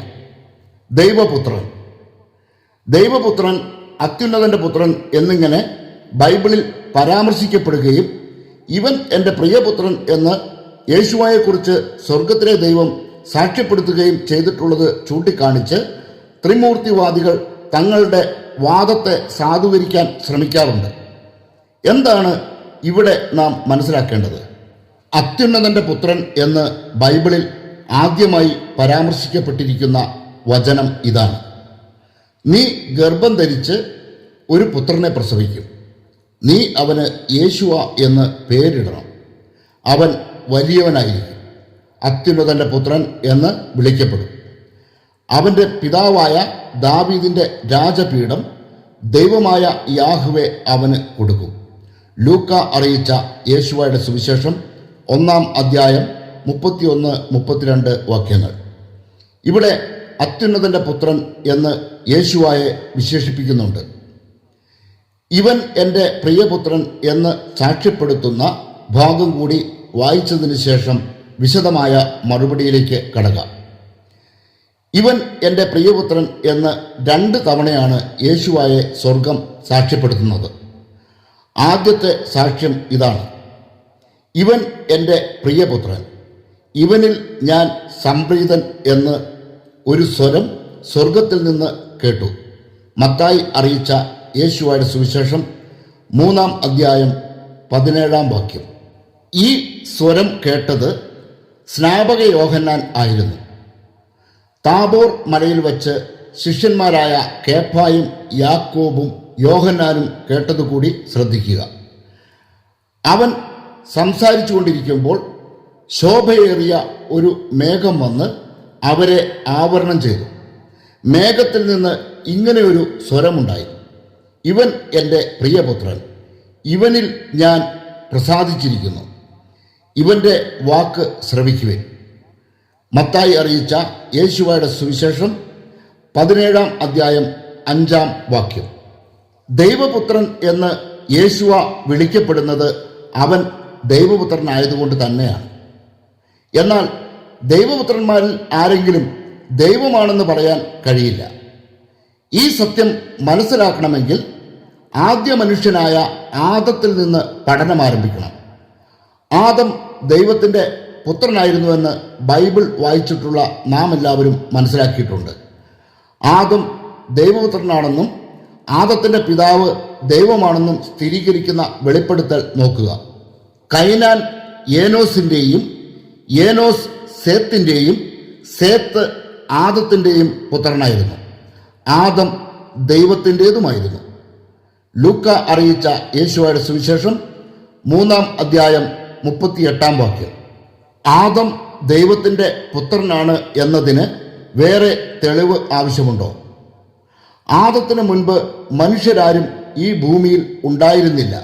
അതുകൊണ്ട് തന്നെ അവൻ മനുഷ്യപുത്രനുമല്ല. പാപമില്ലാത്തവരെല്ലാം ദൈവത്തിൻ്റെ പുത്രന്മാരും പുത്രിമാരുമാണ്. ദൈവദൂതന്മാർ പാപം ചെയ്യാത്തതുകൊണ്ട് അവർ ദൈവപുത്രന്മാർ എന്ന് വിളിക്കപ്പെടുന്നു.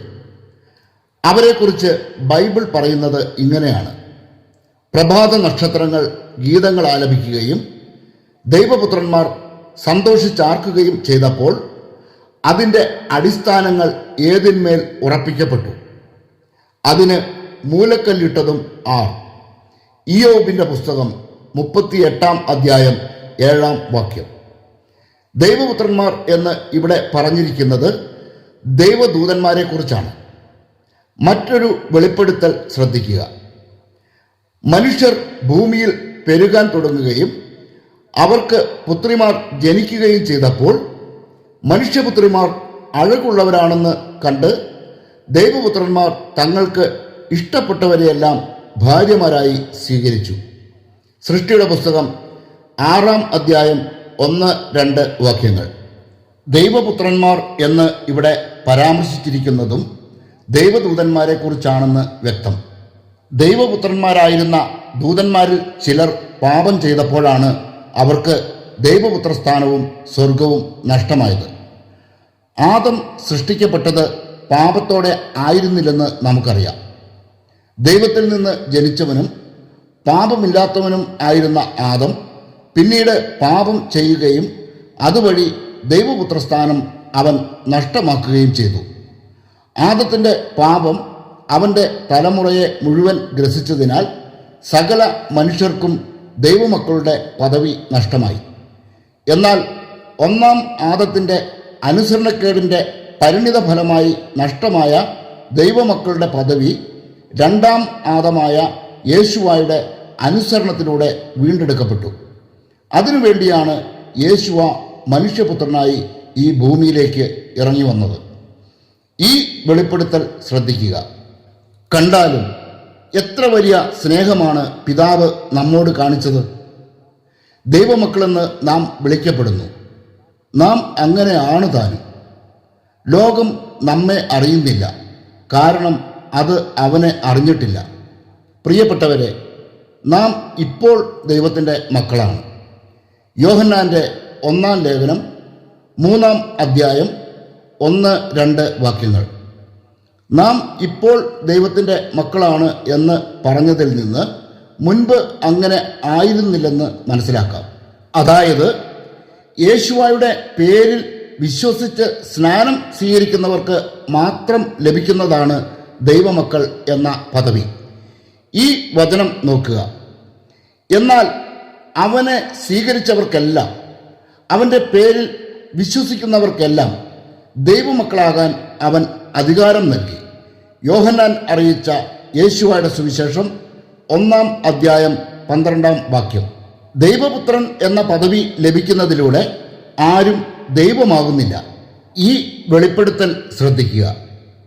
ദൈവാത്മാവിനാൽ നയിക്കപ്പെടുന്നവരെല്ലാം ദൈവത്തിൻ്റെ പുത്രന്മാരാണ്. റോമാലേഖനം 8-ാം അധ്യായം 14-ാം വാക്യം.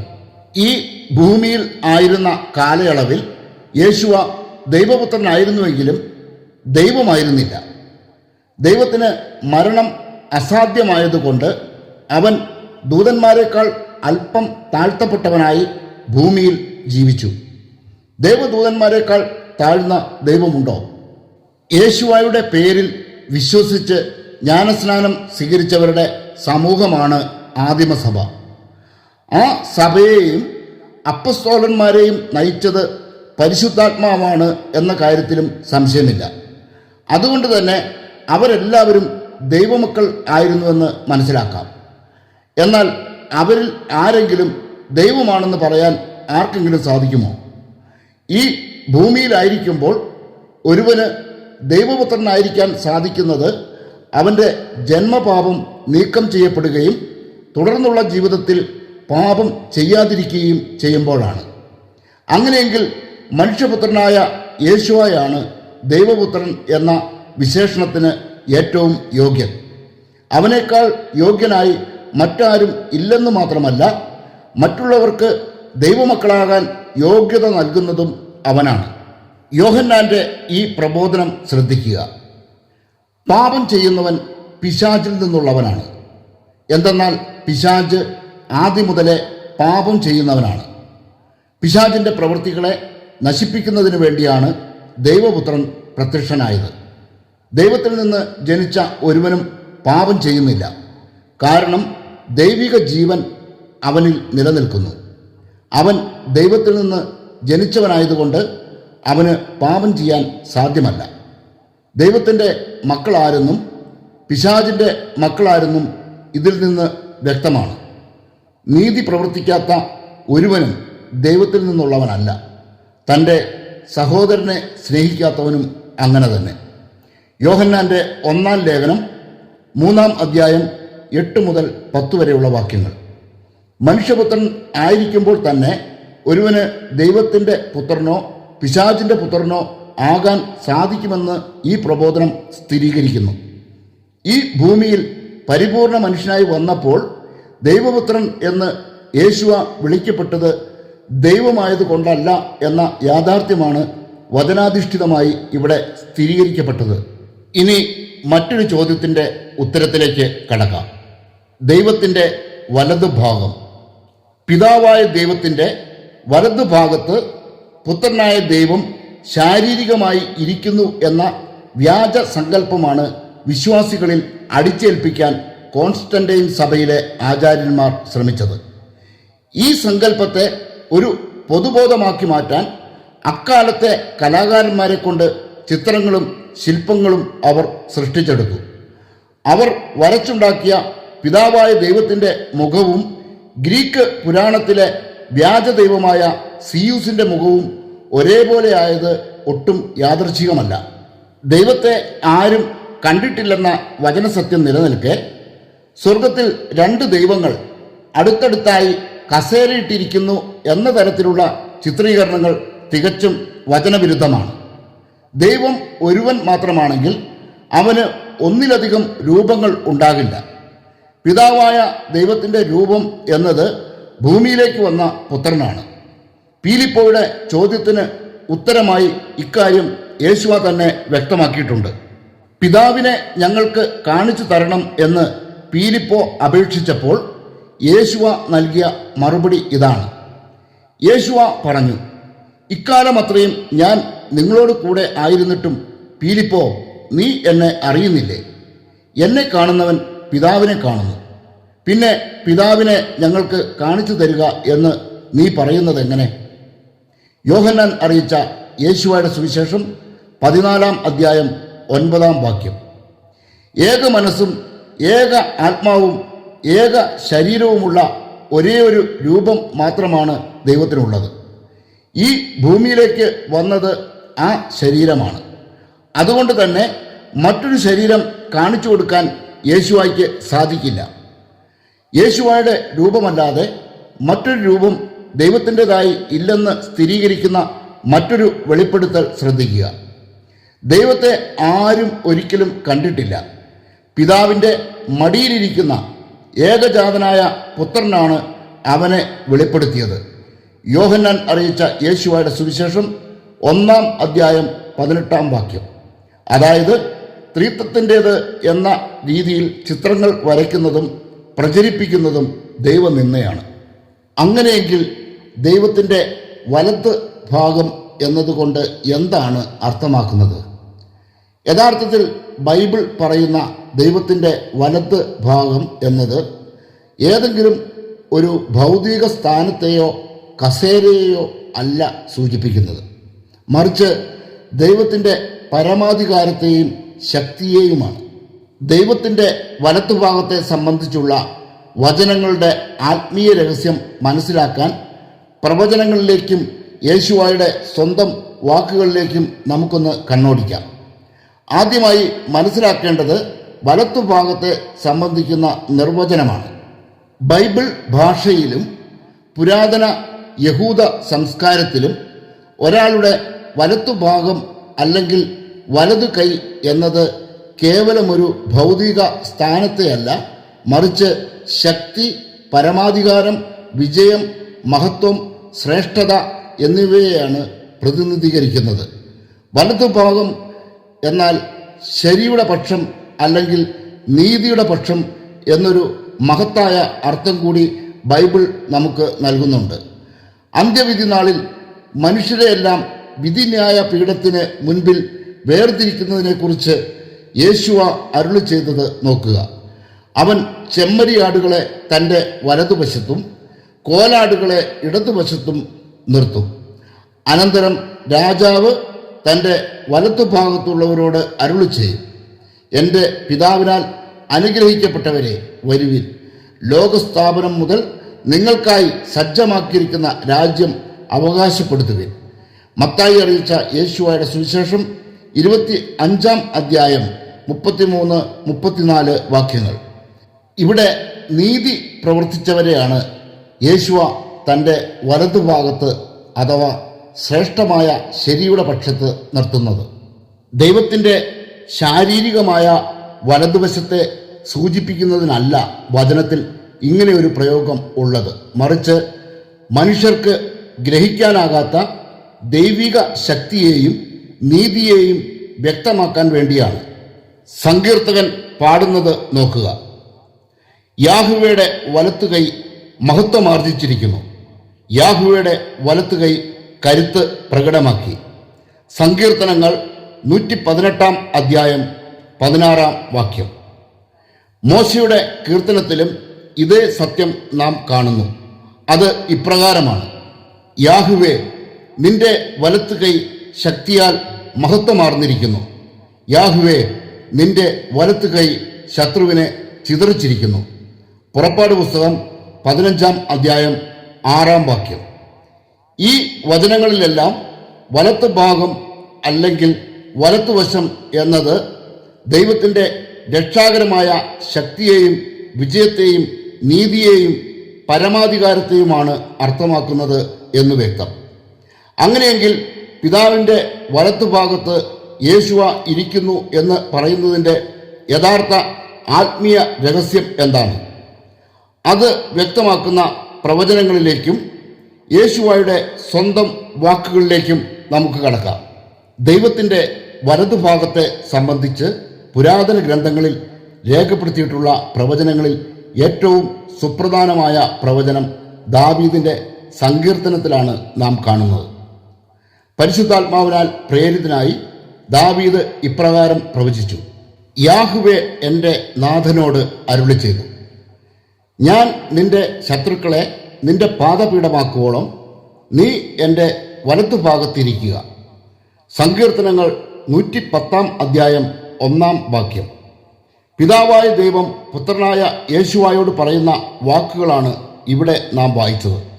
2 ആളുകൾ ഉള്ളതുകൊണ്ടും ഒരാളുടെ വലത്തുഭാഗത്ത് മറ്റൊരാൾ ഇരിക്കുന്നത് കൊണ്ടുമല്ലേ ദാവീദ് ഇപ്രകാരം പറഞ്ഞതെന്ന് പലരും ചിന്തിച്ചേക്കാം. എന്നാൽ ഇവിടെ നാം ആദ്യം മനസ്സിലാക്കേണ്ടത് ദാവീദ് ഇവിടെ നടത്തിയത് ഒരു പ്രവചനമായിരുന്നു എന്നാണ്. വരാനിരിക്കുന്ന സംഭവത്തെക്കുറിച്ച് മുൻകൂട്ടി നടത്തുന്ന വെളിപ്പെടുത്തലാണ് പ്രവചനം. സംഭവിച്ചു കഴിഞ്ഞ ഒരു കാര്യത്തെക്കുറിച്ച് പറയുന്നതിനെ പ്രവചനം എന്നല്ല, ചരിത്ര വിവരണം എന്നാണ് വിശേഷിപ്പിക്കുന്നത്. അതായത് ദാവീദ് ഇത് പറയുമ്പോൾ അങ്ങനെ ഒരു സംഭവം നടന്നിട്ടില്ല, എന്നാൽ ഭാവിയിൽ അത് സംഭവിക്കും. അത് സംഭവിക്കുകയും ചെയ്തു. ദാവീദിൻ്റെ പ്രവചനം നിറവേറിയത് എപ്പോഴാണെന്ന് മനസ്സിലാക്കുമ്പോൾ വലത്തുഭാഗത്തെക്കുറിച്ചുള്ള ആശങ്കകളും ഒരു പരിധിവരെ പരിഹരിക്കപ്പെടും.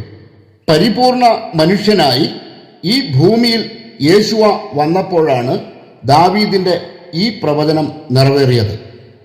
പ്രവചനത്തിൽ പറയുന്നത് യാഹ്വേ എൻ്റെ നാഥനോട് അരുളി ചെയ്തു എന്നാണ്.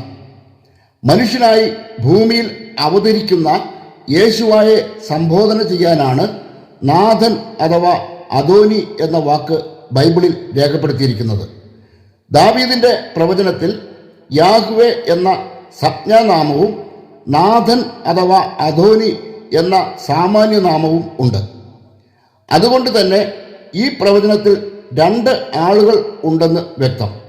എന്നാൽ ആദ്യം നാം മനസ്സിലാക്കിയതുപോലെ ഇത് ഭാവിയിൽ സംഭവിക്കാനിരിക്കുന്ന കാര്യത്തെക്കുറിച്ച് മുൻകൂട്ടി പറയുന്നതായതുകൊണ്ട് ഭൂമിയിൽ മനുഷ്യനായി അവതരിച്ച യേശുവായോട് സ്വർഗത്തിൽ നിന്ന് ദൈവം പറയുന്നതാണെന്ന് നാം മനസ്സിലാക്കണം. അതായത് ദൈവമായ യാഹ്വേ പറയുന്നത് തൻ്റെ തന്നെ മനുഷ്യാവതാരത്തോടാണ്. ദൈവത്തിൻ്റെയും സ്വർഗത്തിൻ്റെയും ശത്രുവായ പിശാചിനെ കാൽക്കീഴിലാക്കി തകർത്ത് കളയുക എന്നതായിരുന്നു മനുഷ്യാവതാരം ചെയ്ത യേശുവായുടെ ദൗത്യം.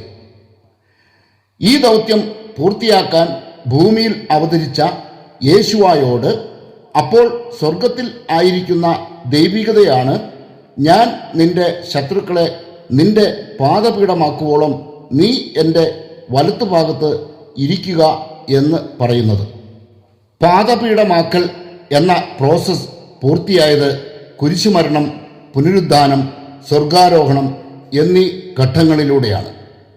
കുരിശുമരണം എന്ന ഘട്ടത്തിലേക്ക് കടക്കുന്നതിന് മുൻപ് രൂപാന്തരീകരണ വേളയിൽ ഇവൻ എൻ്റെ പ്രിയപുത്രൻ എന്ന് സ്വർഗത്തിൽ നിന്ന് കേട്ട ശബ്ദം ഇതുമായി ചേർത്ത് വായിക്കണം.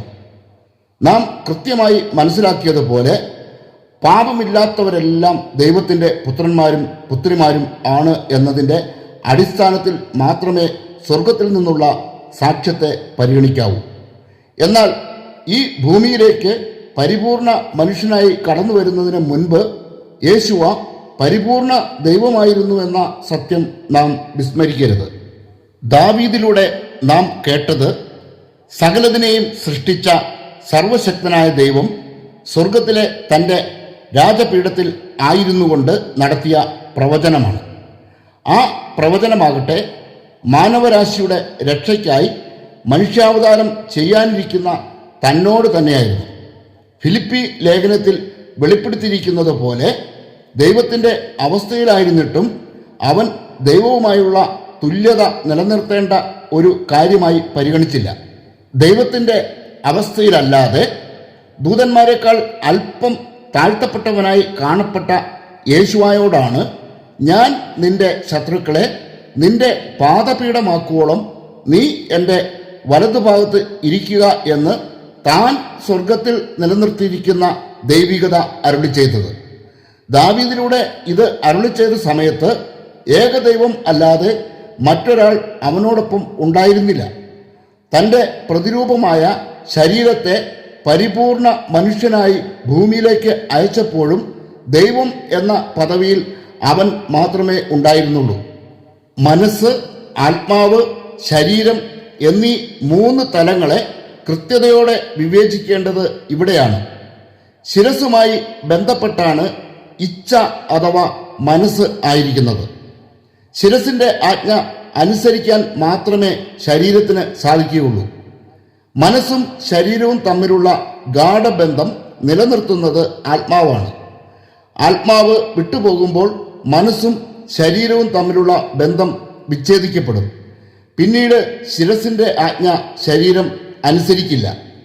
മനുഷ്യപുത്രനായ യേശുവായും സ്വർഗത്തിലെ ദൈവവും തമ്മിലുള്ള ബന്ധത്തെ ശരീരവും മനസ്സും തമ്മിലുള്ള ബന്ധമായി മനസ്സിലാക്കാൻ 2 വചനങ്ങളും അപ്പസ്തോലനായ ശൗലിൻ്റെ ഒരു പ്രബോധനവും ചേർത്ത് വെച്ച് പഠിച്ചാൽ മതി.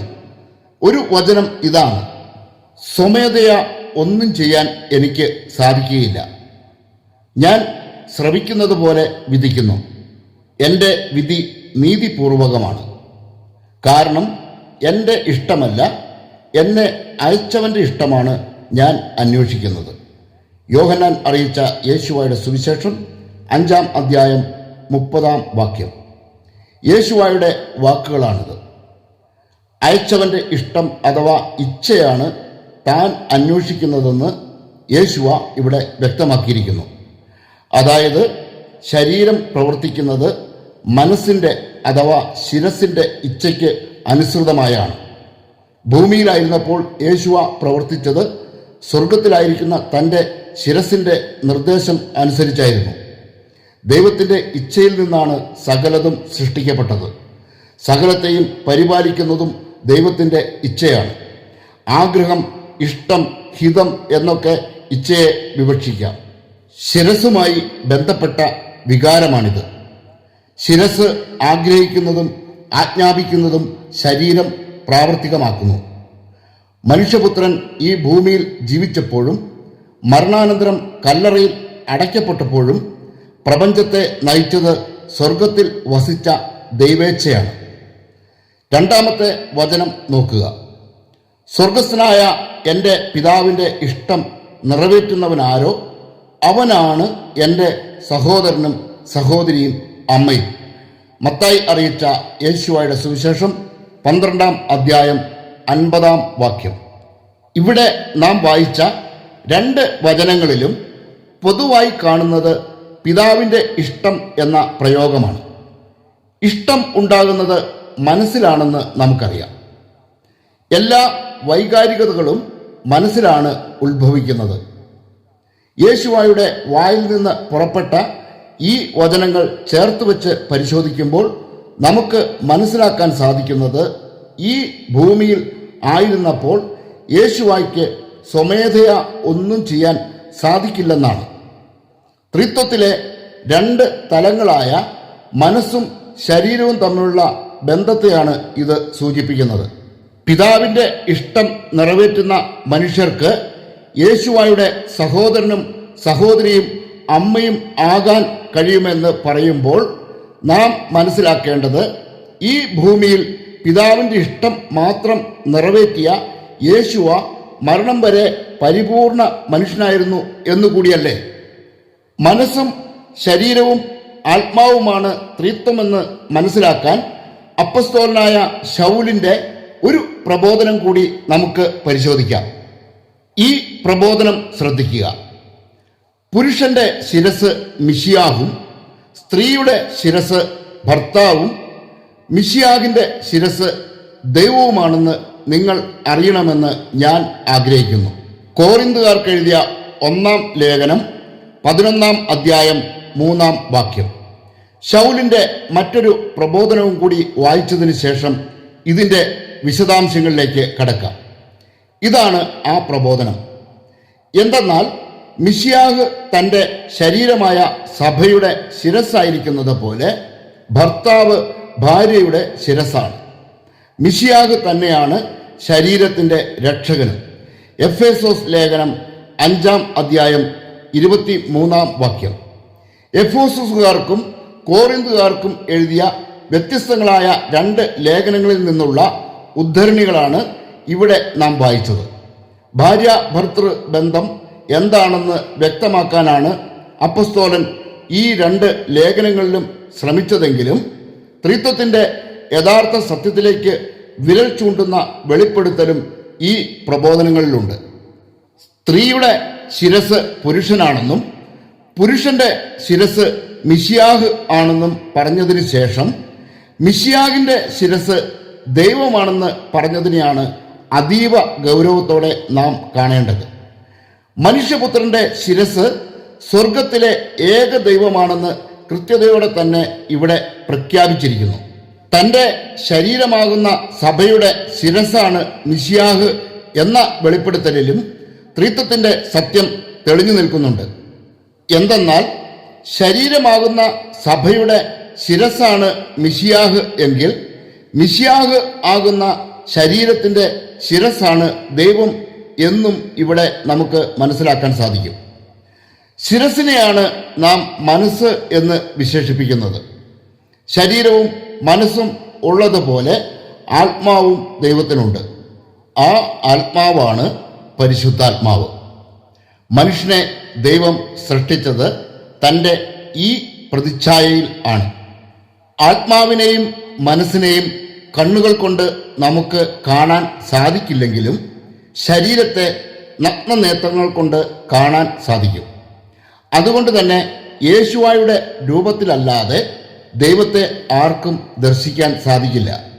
പിതാവിനെ ഞങ്ങൾക്ക് കാണിച്ചു തരണം എന്ന് പീലിപ്പോ അപേക്ഷിച്ചപ്പോൾ തന്നെ കാണുന്നവൻ പിതാവിനെ കാണുന്നുവെന്ന് യേശുവ അരുളി ചെയ്തതിൻ്റെ പൊരുൾ ഇതാണ്.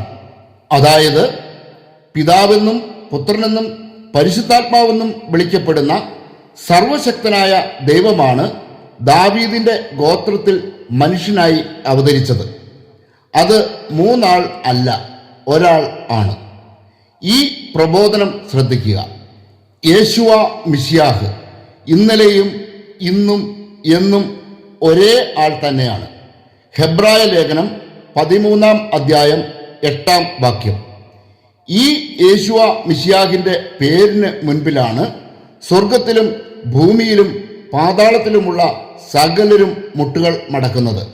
പിതാവും പുത്രനും 2 ആൾ ആണെങ്കിൽ പുത്രന്റെ പേരിന് മുൻപിൽ പിതാവ് മുട്ടുകൾ മടക്കേണ്ടി വരില്ലേ? ദൈവത്തിൻ്റെ വലതുഭാഗം എന്നതുകൊണ്ട് ഉദ്ദേശിക്കുന്നത് ഒരാളുടെ വലത്തുവശം അല്ലെന്ന് സ്ഥിരീകരിക്കുന്ന പ്രബോധനമാണ് ഹെബ്രായ ലേഖനത്തിൽ നാം വായിച്ചത്. ഇന്നലെയും ഇന്നും എന്നും ഒരേ ആൾ തന്നെയായ യേശുവായാണ് സ്വർഗത്തിലും ഭൂമിയിലും പാതാളത്തിലുമുള്ള എല്ലാ അധികാരങ്ങളും കൈയാളുന്നതെങ്കിൽ സ്വർഗത്തിൽ അവനല്ലാതെ മറ്റൊരു ദൈവമോ അധികാരസ്ഥാനമോ ഇല്ലെന്ന് വ്യക്തം. അങ്ങനെയെങ്കിൽ ത്രിത്വത്തിൽ 3 ആളത്വം ഉണ്ടെന്ന വാദത്തിന് പിന്നിലെ താല്പര്യം എന്തായിരിക്കും? ത്രിത്വത്തിലെ ആളത്വം ആരുടെ അജണ്ട? ഹിന്ദു പുരാണത്തിൽ ബ്രഹ്മാവ്, മഹാവിഷ്ണു, മഹേശ്വരൻ എന്നീ ത്രിമൂർത്തികൾ ഉള്ളപ്പോൾ ഗ്രീക്ക് പുരാണത്തിൽ സിയൂസ്, പോസൈഡോൺ, ഹാഡസ് എന്നീ ത്രിമൂർത്തി ദൈവസങ്കല്പത്തെക്കുറിച്ച് പറയുന്നുണ്ട്. അവർ ആകാശം, സമുദ്രം, പാതാളം എന്നിവയുടെ അധിപരായി കണക്കാക്കപ്പെട്ടിരുന്നു. എല്ലാ വിജാതീയതയുടെയും അടിസ്ഥാനം ഗ്രീക്ക് സംസ്കാരമാണ്. ആകാശം, ഭൂമി, പാതാളം എന്ന ത്രിലോക സങ്കല്പത്തിൽ നിന്ന് തുടങ്ങുന്നതാണ് വിജാതീയതയിലെ ത്രിത്വാശയം. കോൺസ്റ്റന്റൈനിലൂടെ ഈ ത്രിത്വം ക്രിസ്തീയതയിലും പ്രതിഷ്ഠിക്കപ്പെട്ടു. മനുഷ്യന് ദൈവം നൽകിയ അവന്റെ പ്രതിച്ഛായ മനസ്സും ശരീരവും ആത്മാവും ആയ ത്രിത്വമാണ്. ഈ ത്രിത്വത്തെയാണ് വിജാതീയതയിലെ മൂവർ സങ്കല്പവുമായി സമന്വയിപ്പിച്ചത്. ഇതിൻ്റെ പിന്നിൽ സാത്താൻ്റെ വലിയ ഇടപെടലുണ്ട്. വിജാതീയത എന്നത് സാത്താൻ്റെ സ്വന്തം സംവിധാനമാണെന്ന് ബൈബിളിൽ നിന്ന് നമുക്ക് മനസ്സിലാക്കാൻ സാധിക്കും. താൻ ദൈവമാണെന്ന് തെറ്റിദ്ധരിപ്പിച്ചുകൊണ്ട് ആരാധക സമൂഹത്തെ സൃഷ്ടിക്കുന്നതിനായി അനേകം വിജാതീയ മതങ്ങൾ അവൻ സ്ഥാപിച്ചു. ആരാധനാമൂർത്തികളുടെ പേരുകളിലും രൂപങ്ങളിലും ആരാധനാ രീതികളിലും ആചാരങ്ങളിലും വ്യത്യസ്തതകളുണ്ടെങ്കിലും എല്ലാ വിജാതീയ മതങ്ങളിലും ആരാധിക്കപ്പെടുന്നത് സാത്താനാണ്. ഈ സത്യം ബൈബിൾ നമ്മോട് വെളിപ്പെടുത്തിയിരിക്കുന്നത് ശ്രദ്ധിക്കുക. വിജാതീയർ ബലിയർപ്പിക്കുന്നത് ദുർഭൂതങ്ങൾക്കാണ്, ദൈവത്തിനല്ല എന്നാണ് ഞാൻ പറയുന്നത്. നിങ്ങൾ ദുർഭൂതങ്ങളുടെ പങ്കാളികളാകാൻ ഞാൻ ആഗ്രഹിക്കുന്നില്ല. കോരിന്തുകാർക്ക് എഴുതിയ 1-ാം ലേഖനം 10-ാം അധ്യായം 20-ാം വാക്യം. താൻ ദൈവമാണെന്ന് ആരാധകരെ തെറ്റിദ്ധരിപ്പിക്കണമെങ്കിൽ ചില അനുകരണങ്ങൾ അനിവാര്യമാണ്. മാത്രവുമല്ല, സത്യദൈവമാണെന്ന് ധരിപ്പിക്കണമെങ്കിൽ അനുകരിക്കുന്നതും അവനെ തന്നെയായിരിക്കണം. വിജാതീയതയിൽ ത്രിമൂർത്തികളെ അവതരിപ്പിച്ചതിലൂടെ സാത്താൻ ലക്ഷ്യമിട്ടതും അതുതന്നെ. ആദ്യ മനുഷ്യനായ ആദത്തെ സൃഷ്ടിച്ചപ്പോൾ തന്നെ ദൈവം തൻ്റെ ത്രിത്വൈക ഭാവം വെളിപ്പെടുത്തിയിരുന്നു. സാത്താനും ഈ സത്യമറിയാം. ത്രിത്വത്തെ സംബന്ധിച്ചുള്ള യഥാർത്ഥ സത്യത്തെ മറച്ചു വെച്ചുകൊണ്ട് ത്രിമൂർത്തി ആശയം അവൻ അവതരിപ്പിച്ചു. അതിലൂടെ ഏകനായ ദൈവത്തിൽ ബഹുത്വം ആരോപിക്കാനും അനേകരെ ബഹുദൈവ വിശ്വാസത്തിലേക്ക് നയിക്കാനും അവന് സാധിക്കുകയും ചെയ്തു. എന്നാൽ നോഹ്, അബ്രാഹം, ഇസഹാക്ക്, യാക്കോബ് തുടങ്ങിയ അനേകം നീതിമാന്മാർ ഏകദൈവ വിശ്വാസികളായി നിലകൊള്ളുകയും തങ്ങളെ തന്നെ സുരക്ഷിതരാക്കുകയും ചെയ്തു. ആയതിനാൽ യാക്കോബിൻ്റെ സന്തതികളെ തൻ്റെ ജനമായി ഏകസത്യദൈവം തിരഞ്ഞെടുത്തു. അതെ, ഏകസത്യദൈവത്തിൻ്റെ ഏകജനം ഇസ്രായേലാണ്. ആധുനിക ഇസ്രായേലായ അപ്പസ്തോലിക സഭയും ഏകദൈവ വിശ്വാസമാണ് പിൻപറ്റിയത്. ക്രൈസ്തവരുടെ മേൽ ത്രിമൂർത്തി ദൈവസങ്കല്പം അടിച്ചേൽപ്പിക്കപ്പെട്ടത് AD 325 കോൺസ്റ്റന്റൈൻ എന്ന വിജാതിയൻ വിളിച്ചു ചേർത്ത നിക്യ സൂനോദോസിലാണ്. അന്നു മുതലാണ് പരിശുദ്ധ ത്രിത്വത്തെ ത്രിമൂർത്തികളാക്കി ക്രൈസ്തവ വിശ്വാസത്തെ വികലമാക്കിയത്. പിതാവായ ദൈവം സ്വർഗത്തിലായിരിക്കുമ്പോൾ ഭൂമിയിലേക്ക് പുത്രനായ ദൈവം വന്നുവെന്നും അവൻ ഭൂമിയിൽ ഒരേ സമയം പരിപൂർണ ദൈവവും പരിപൂർണ മനുഷ്യനും ആയിരുന്നുവെന്ന് സ്ഥാപിക്കാൻ ബൈബിൾ വിവർത്തനങ്ങളിൽ പോലും അവർ തിരിമറികൾ നടത്തി. അത് അറിയണമെങ്കിൽ ഈ വചനം ശ്രദ്ധിക്കുക. ദൈവത്തെ ആരും ഒരിക്കലും കണ്ടിട്ടില്ല. പിതാവിൻ്റെ മടിയിലിരിക്കുന്ന ഏകജാതനായ പുത്രനാണ് അവനെ വെളിപ്പെടുത്തിയത്. യോഹന്നാൻ അറിയിച്ച യേശുവയുടെ സുവിശേഷം 1-ാം അധ്യായം 18-ാം വാക്യം. മൂലഗ്രന്ഥത്തിൽ നിന്നുള്ള യഥാർത്ഥ വിവർത്തനമാണിത്. മനോവ ബൈബിളിലെ ഈ വിവർത്തനത്തോട് ചേർന്ന് നിൽക്കുന്നതാണ് സത്യവേദ പുസ്തകത്തിലെ മലയാള വിവർത്തനം. അത് ഇപ്രകാരമാണ്: ദൈവത്തെ ആരും ഒരു നാളും കണ്ടിട്ടില്ല. പിതാവിൻ്റെ മടിയിലിരിക്കുന്ന ഏകജാതനായ പുത്രൻ അവനെ വെളിപ്പെടുത്തിയിരിക്കുന്നു. യോഹന്നാൻ അറിയിച്ച യേശുവയുടെ സുവിശേഷം 1-ാം അധ്യായം 18-ാം വാക്യം. ഇതേ വചനം തന്നെ POC ബൈബിളിൽ എങ്ങനെയാണ് വിവർത്തനം ചെയ്തിരിക്കുന്നതെന്ന് നോക്കുക. ദൈവത്തെ ആരും ഒരിക്കലും കണ്ടിട്ടില്ല. പിതാവുമായി ഗാഢബന്ധം പുലർത്തുന്ന ദൈവം തന്നെയായ ഏകജാതനാണ് അവിടുത്തെ വെളിപ്പെടുത്തിയത്. യോഹന്നാൻ അറിയിച്ച യേശുവയുടെ സുവിശേഷം 1-ാം അധ്യായം 18-ാം വാക്യം. മറ്റെല്ലാ വിവർത്തനങ്ങളിലും പിതാവിൻ്റെ മടിയിലിരിക്കുന്ന ഏകജാതൻ എന്ന് വിവർത്തനം ചെയ്തപ്പോൾ POC ബൈബിളിലെ വിവർത്തനത്തിൽ കാണുന്നത് പിതാവുമായി ഗാഢബന്ധം പുലർത്തുന്ന ദൈവം തന്നെയായ ഏകജാതൻ എന്നാണ്. ദൈവം തന്നെയായ എന്ന വിശേഷണം മറ്റൊരു ഭാഷയിലും കണ്ടെത്താൻ കഴിയില്ലെന്നതാണ് നാം അറിഞ്ഞിരിക്കേണ്ട ഏറ്റവും വലിയ യാഥാർത്ഥ്യം. ഗ്രീക്ക് വിവർത്തനത്തെ അമിതമായി ആശ്രയിക്കാതെ വിവർത്തനം ചെയ്തിട്ടുള്ള ജർമ്മൻ ബൈബിൾ അടക്കം മറ്റ് ഭാഷകളിലെ വിവർത്തനങ്ങളിലൊന്നും ദൈവം തന്നെയായ എന്ന വിശേഷണം കാണാൻ കഴിയില്ല. അതുകൊണ്ട് തന്നെ ഇങ്ങനെയൊരു വിശേഷണം തിരികെ കയറ്റിയത് യാദൃച്ഛികമായി സംഭവിച്ച പിഴവാണെന്ന് ആരും തെറ്റിദ്ധരിക്കരുത്. കന്യകാമറിയത്തെ ദൈവമാതാവ് എന്ന പദവിയിലേക്ക് ഉയർത്തുക എന്നതായിരുന്നു ഇതിൻ്റെ പിന്നിലെ ലക്ഷ്യം. യേശുവ ഈ ഭൂമിയിലും ദൈവമായിരുന്നുവെന്ന് വിശ്വാസികളെ തെറ്റിദ്ധരിപ്പിച്ചാൽ മാത്രമേ മറിയത്തിന് ദൈവമാതൃത്വം കൽപ്പിച്ചു നൽകാൻ സാധിക്കുകയുള്ളൂ. പിതാവിൻ്റെ മടി എന്നതുകൊണ്ട് എന്താണ് അർത്ഥമാക്കുന്നത് എന്നുകൂടി വ്യക്തമാക്കാം. മരിച്ചുപോയ നീതിമാന്മാരുടെ ആത്മാക്കൾ ആയിരിക്കുന്നത് പിതാവായ അബ്രാഹത്തിൻ്റെ മടിയിലാണ് എന്ന പരമ്പരാഗത വിശ്വാസം പുരാതന ഇസ്രായേൽക്കാർ വെച്ചു പുലർത്തിയിരുന്നു. അവരുടെ ഈ വിശ്വാസത്തിൻ്റെ കൂടി അടിസ്ഥാനത്തിലാണ് ലാസറിൻ്റെയും ധനവാന്റെയും ഉപമയിൽ യേശുവായും ഇത് സൂചിപ്പിച്ചത്. യേശുവായുടെ വാക്കുകൾ ശ്രദ്ധിക്കുക. ആ ദരിദ്രൻ മരിച്ചു. ദൈവദൂതന്മാർ അവനെ അബ്രാഹത്തിൻ്റെ മടിയിലേക്ക് സംവഹിച്ചു. ആ ധനികനും മരിച്ച് അടക്കപ്പെട്ടു. ലൂക്ക അറിയിച്ച യേശുവയുടെ സുവിശേഷം 16-ാം അധ്യായം 22-ാം വാക്യം. മരണാനന്തരം എല്ലാ നീതിമാന്മാരും അബ്രാഹത്തിൻ്റെ മടിയിൽ ഇരിക്കുമെന്നാണോ ഇവിടെ നാം മനസ്സിലാക്കേണ്ടത്? ഒരിക്കലുമല്ല. വിശ്വാസികളുടെ പിതാവും നീതിമാനുമായ അബ്രാഹം എവിടെയായിരിക്കുന്നുവോ അവിടേക്ക് എല്ലാ നീതിമാന്മാരും സംഭവിക്കപ്പെടും എന്നാണ് ഇവിടെ നാം മനസ്സിലാക്കേണ്ടത്. അതുപോലെ തന്നെ മനുഷ്യപുത്രൻ ഉയർപ്പിക്കപ്പെട്ടതിന് ശേഷം സ്വർഗത്തിലേക്ക് പോയപ്പോൾ അവൻ മുൻപ് ആയിരുന്ന ദൈവിക മഹത്വത്തിൽ വീണ്ടും പ്രവേശിക്കുകയും സ്വർഗീയ രാജപീഠത്തിൽ വീണ്ടും ഉപവിഷ്ടനാകുകയും ചെയ്തു. ഇതാണ് പിതാവായ ദൈവത്തിൻ്റെ മടിയും അബ്രാഹത്തിൻ്റെ മടിയും. പിതാവായ ദൈവത്തിൻ്റെ മടി, പിതാവായ അബ്രാഹത്തിൻ്റെ മടി എന്നതെല്ലാം നിത്യതയെയാണ് പ്രതിനിധീകരിക്കുന്നത്. അതുകൊണ്ട് തന്നെ ഇത്തരം പ്രതീകങ്ങളെ വാച്യാർത്ഥത്തിൽ എടുക്കരുത്. ഈ വചനം കൂടി ശ്രദ്ധിക്കുക. ഞാൻ വിജയം വരിച്ച് എൻ്റെ പിതാവിനോടൊത്ത് അവൻ്റെ രാജപീഠത്തിൽ ഇരിക്കുന്നത് പോലെ വിജയം വരിക്കുന്നവനെ എന്നോടൊത്ത് എൻ്റെ രാജപീഠത്തിൽ ഞാൻ ഇരുത്തും. വെളിപാട് പുസ്തകം 3-ാം അധ്യായം 21-ാം വാക്യം. പിതാവിനോടൊത്ത് അവൻ്റെ രാജപീഠത്തിൽ ഇരിക്കുന്നവൻ എന്നാണ് തന്നെക്കുറിച്ച് തന്നെ യേശുവ ഇവിടെ വിശേഷിപ്പിക്കുന്നത്.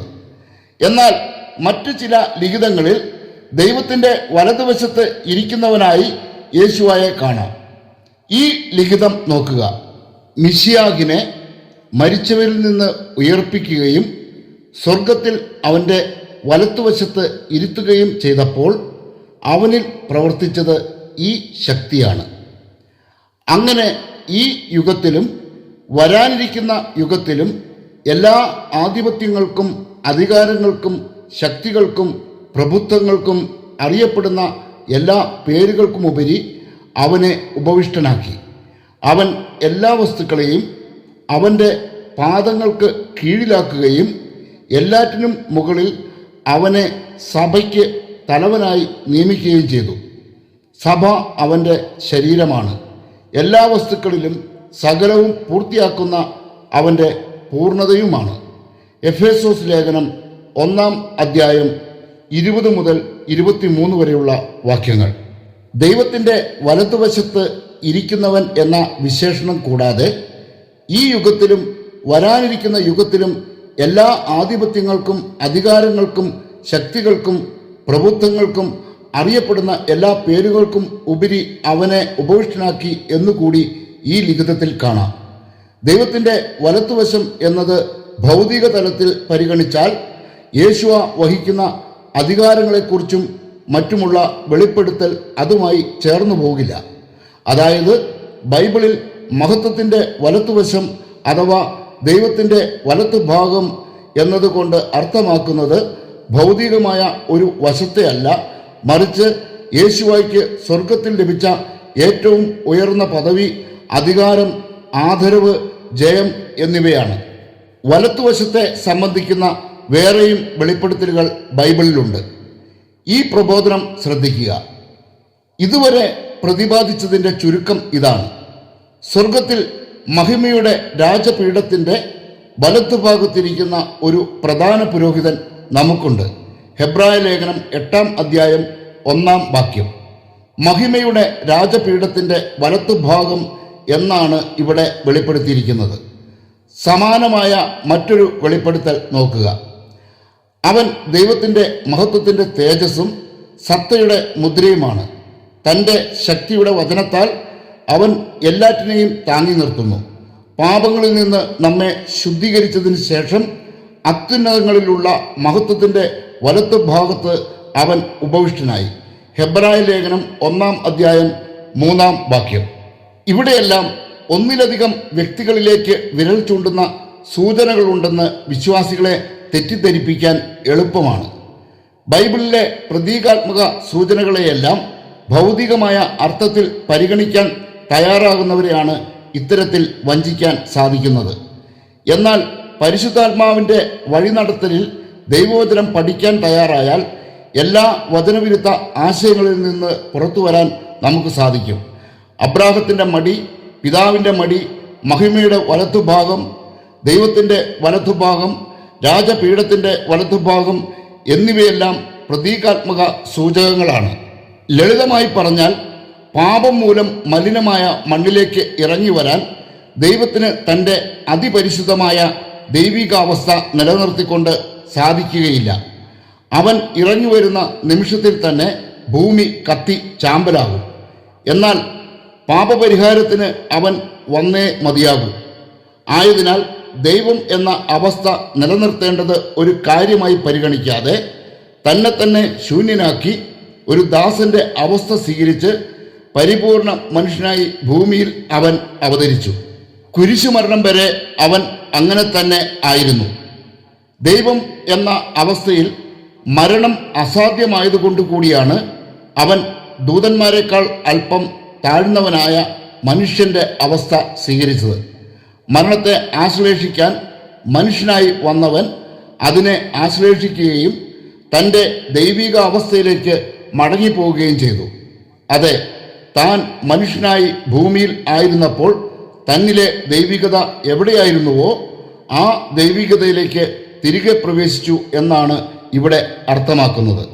ഉപസംഹാരം: ശിരസ്സും ശരീരവും തമ്മിലുള്ള ബന്ധത്തെക്കുറിച്ച് ചിന്തിച്ചുകൊണ്ട് ഈ പഠനം നമുക്ക് ഉപസംഹരിക്കാം. ദൈവത്തെ ആരും ഒരിക്കലും കണ്ടിട്ടില്ല എന്നത് പരമമായ യാഥാർത്ഥ്യമാണ്. എന്തെന്നാൽ ഭൂമിയിൽ അവൻ പ്രത്യക്ഷപ്പെട്ടിട്ടുള്ളത് ഒരിക്കലും തൻ്റെ പൂർണ്ണമായ ദൈവിക അവസ്ഥയിലല്ല. ഭൂമിയിൽ അവൻ ശാരീരികമായി പ്രത്യക്ഷപ്പെട്ടപ്പോഴൊക്കെയും അവനിലെ ദൈവികത അഥവാ പിതൃസ്ഥാനത്തുള്ള മനസ്സ് സ്വർഗീയ രാജപീഠത്തിൽ തന്നെയായിരുന്നു. യോഹന്നാന്റെ സുവിശേഷത്തിൽ സൃഷ്ടിയെക്കുറിച്ച് പറയുന്നത് പോലെ അവനിലൂടെയും അവനു വേണ്ടിയുമാണല്ലോ സകലതും സൃഷ്ടിക്കപ്പെട്ടത്. സൃഷ്ടിക്കാൻ തീരുമാനമെടുത്തത് ദൈവത്തിൻ്റെ മനസ്സോ ശിരസ്സോ ആണെങ്കിൽ ആ സൃഷ്ടികർമ്മം പ്രപഞ്ചത്തിൽ നടപ്പാക്കിയത് ദൈവത്തിൻ്റെ ശരീരമാണ്. അതായത് ശിരസിൻ്റെ ആജ്ഞ ശരീരം അനുസരിക്കുകയായിരുന്നു. ശിരസിൻ്റെ ആജ്ഞയാണ് ശരീരം അനുസരിച്ചത് എന്നതിന് യേശുവ തന്നെ കൃത്യമായ തെളിവ് നൽകുന്നുണ്ട്. അവൻ അസന്നിഗ്ധമായി പ്രഖ്യാപിച്ചു, സ്വമേധയാ ഒന്നും ചെയ്യാൻ എനിക്ക് സാധിക്കുകയില്ല. ഞാൻ ശ്രവിക്കുന്നത് പോലെ ഞാൻ വിധിക്കുന്നു. യോഹന്നാൻ അറിയിച്ച യേശുവയുടെ സുവിശേഷം 5-ാം അധ്യായം 30-ാം വാക്യം. മറ്റൊരു ഭാഗത്ത് അവൻ ഇത് കൂടുതൽ വ്യക്തമാക്കുന്നു. ഞാൻ സ്വർഗത്തിൽ നിന്ന് ഇറങ്ങി വന്നിരിക്കുന്നത് എൻ്റെ ഇഷ്ടം പ്രവർത്തിക്കാനല്ല, എന്നെ അയച്ചവൻ്റെ ഇഷ്ടം നിറവേറ്റാനാണ്. യോഹന്നാൻ അറിയിച്ച യേശുവയുടെ സുവിശേഷം 6-ാം അധ്യായം 38-ാം വാക്യം. ഒരു മനുഷ്യൻ്റെ ശരീരം സ്വന്തം മനസ്സിൻ്റെ ആജ്ഞ കൂടാതെ സ്വമേധയാ ഒന്നും ചെയ്യാത്തതുപോലെ പുത്രനായ ശരീരം പിതാവായ മനസ്സിൻ്റെ ഇഷ്ടം മാത്രമാണ് ഭൂമിയിൽ നിറവേറ്റിയത്. അങ്ങനെയെങ്കിൽ ഏദൻ തോട്ടത്തിൽ ആദത്തോടൊപ്പം ഉലാത്താൻ ഇറങ്ങി വന്നത് ദൈവത്തിൻ്റെ ശരീരമാണ്. മോശയ്ക്ക് ദൃശ്യമാക്കിയ പിൻരൂപവും ദൈവത്തിൻ്റെ ദൃശ്യരൂപമായ ഈ ശരീരം തന്നെയാണ്. അബ്രാഹത്തിന് ദർശനം നൽകിയ മെൽക്കിസെദേക്കും ദൈവപുത്രന് സദൃശനായ ഈ ശരീരത്തിൻ്റെ വെളിപ്പെടുത്തലായിരുന്നു. കാലസമ്പൂർണതയിൽ സകല മനുഷ്യർക്കും ദർശിക്കാൻ കഴിയും വിധം അവൻ മാംസം ധരിച്ച് ഭൂമിയിലേക്ക് ഇറങ്ങി വന്നപ്പോഴും അവൻ്റെ പരമാധികാരമായ ദൈവികത സ്വർഗത്തിൽ തന്നെ നിലകൊണ്ടിരുന്നു. ചുരുക്കത്തിൽ അദൃശ്യനായ ദൈവത്തിൻ്റെ മനസ്സും ചിന്തയും പ്രപഞ്ചത്തിനു മുൻപിൽ പൂർണ്ണമായി വെളിപ്പെടുത്തിയത് ദൈവത്തിൻ്റെ ശരീരമായ പുത്രൻ മാത്രമാണ്. ത്രിത്വത്തെ സംബന്ധിക്കുന്ന സകല സത്യങ്ങളും ഉദ്ഘോഷിക്കപ്പെട്ടിരിക്കുന്ന പ്രവചനം ഒരിക്കൽ കൂടി വായിച്ചുകൊണ്ട് ഈ പഠനം നമുക്ക് ഉപസംഹരിക്കാം. പ്രവചനം ഇതാണ്: എന്തെന്നാൽ നമുക്ക് ഒരു ശിശു ജനിച്ചിരിക്കുന്നു, നമുക്ക് ഒരു പുത്രൻ നൽകപ്പെട്ടിരിക്കുന്നു, ആധിപത്യം അവൻ്റെ ചുമലിലായിരിക്കും. വിസ്മയനീയനായ ഉപദേഷ്ടാവ്, ശക്തനായ ദൈവം, നിത്യനായ പിതാവ്, സമാധാനത്തിൻ്റെ രാജാവ് എന്ന് അവൻ വിളിക്കപ്പെടും. ദാവീദിൻ്റെ രാജപീഠത്തിലും അവൻ്റെ രാജ്യത്തിലും അവൻ്റെ ആധിപത്യം നിസ്സീമമാണ്. അവൻ്റെ സമാധാനം അനന്തവും. നീതിയിലും ധർമ്മത്തിലും എന്നേക്കും അത് സ്ഥാപിച്ച് പരിപാലിക്കാൻ തന്നെ. സൈന്യങ്ങളുടെ യാഹുവയുടെ തീഷ്ണത ഇത് നിറവേറ്റും. യെശയ്യാവിൻ്റെ പ്രവചന ഗ്രന്ഥം 9-ാം അധ്യായം 6-7 വാക്യങ്ങൾ. ഇതാ ഒരു മുന്നറിയിപ്പ് കൂടി. വളരെയധികം വഞ്ചകർ ലോകത്തിലേക്ക് ഇറങ്ങിയിട്ടുണ്ട്. യേശുവ മിശിഹാവ് മനുഷ്യ ശരീരം ധരിച്ച് വന്നു എന്ന് സമ്മതിക്കാത്തവരാണ് അവർ. ഇങ്ങനെയുള്ളവരാണ് വഞ്ചകനും എതിർ മിശിഹാവും.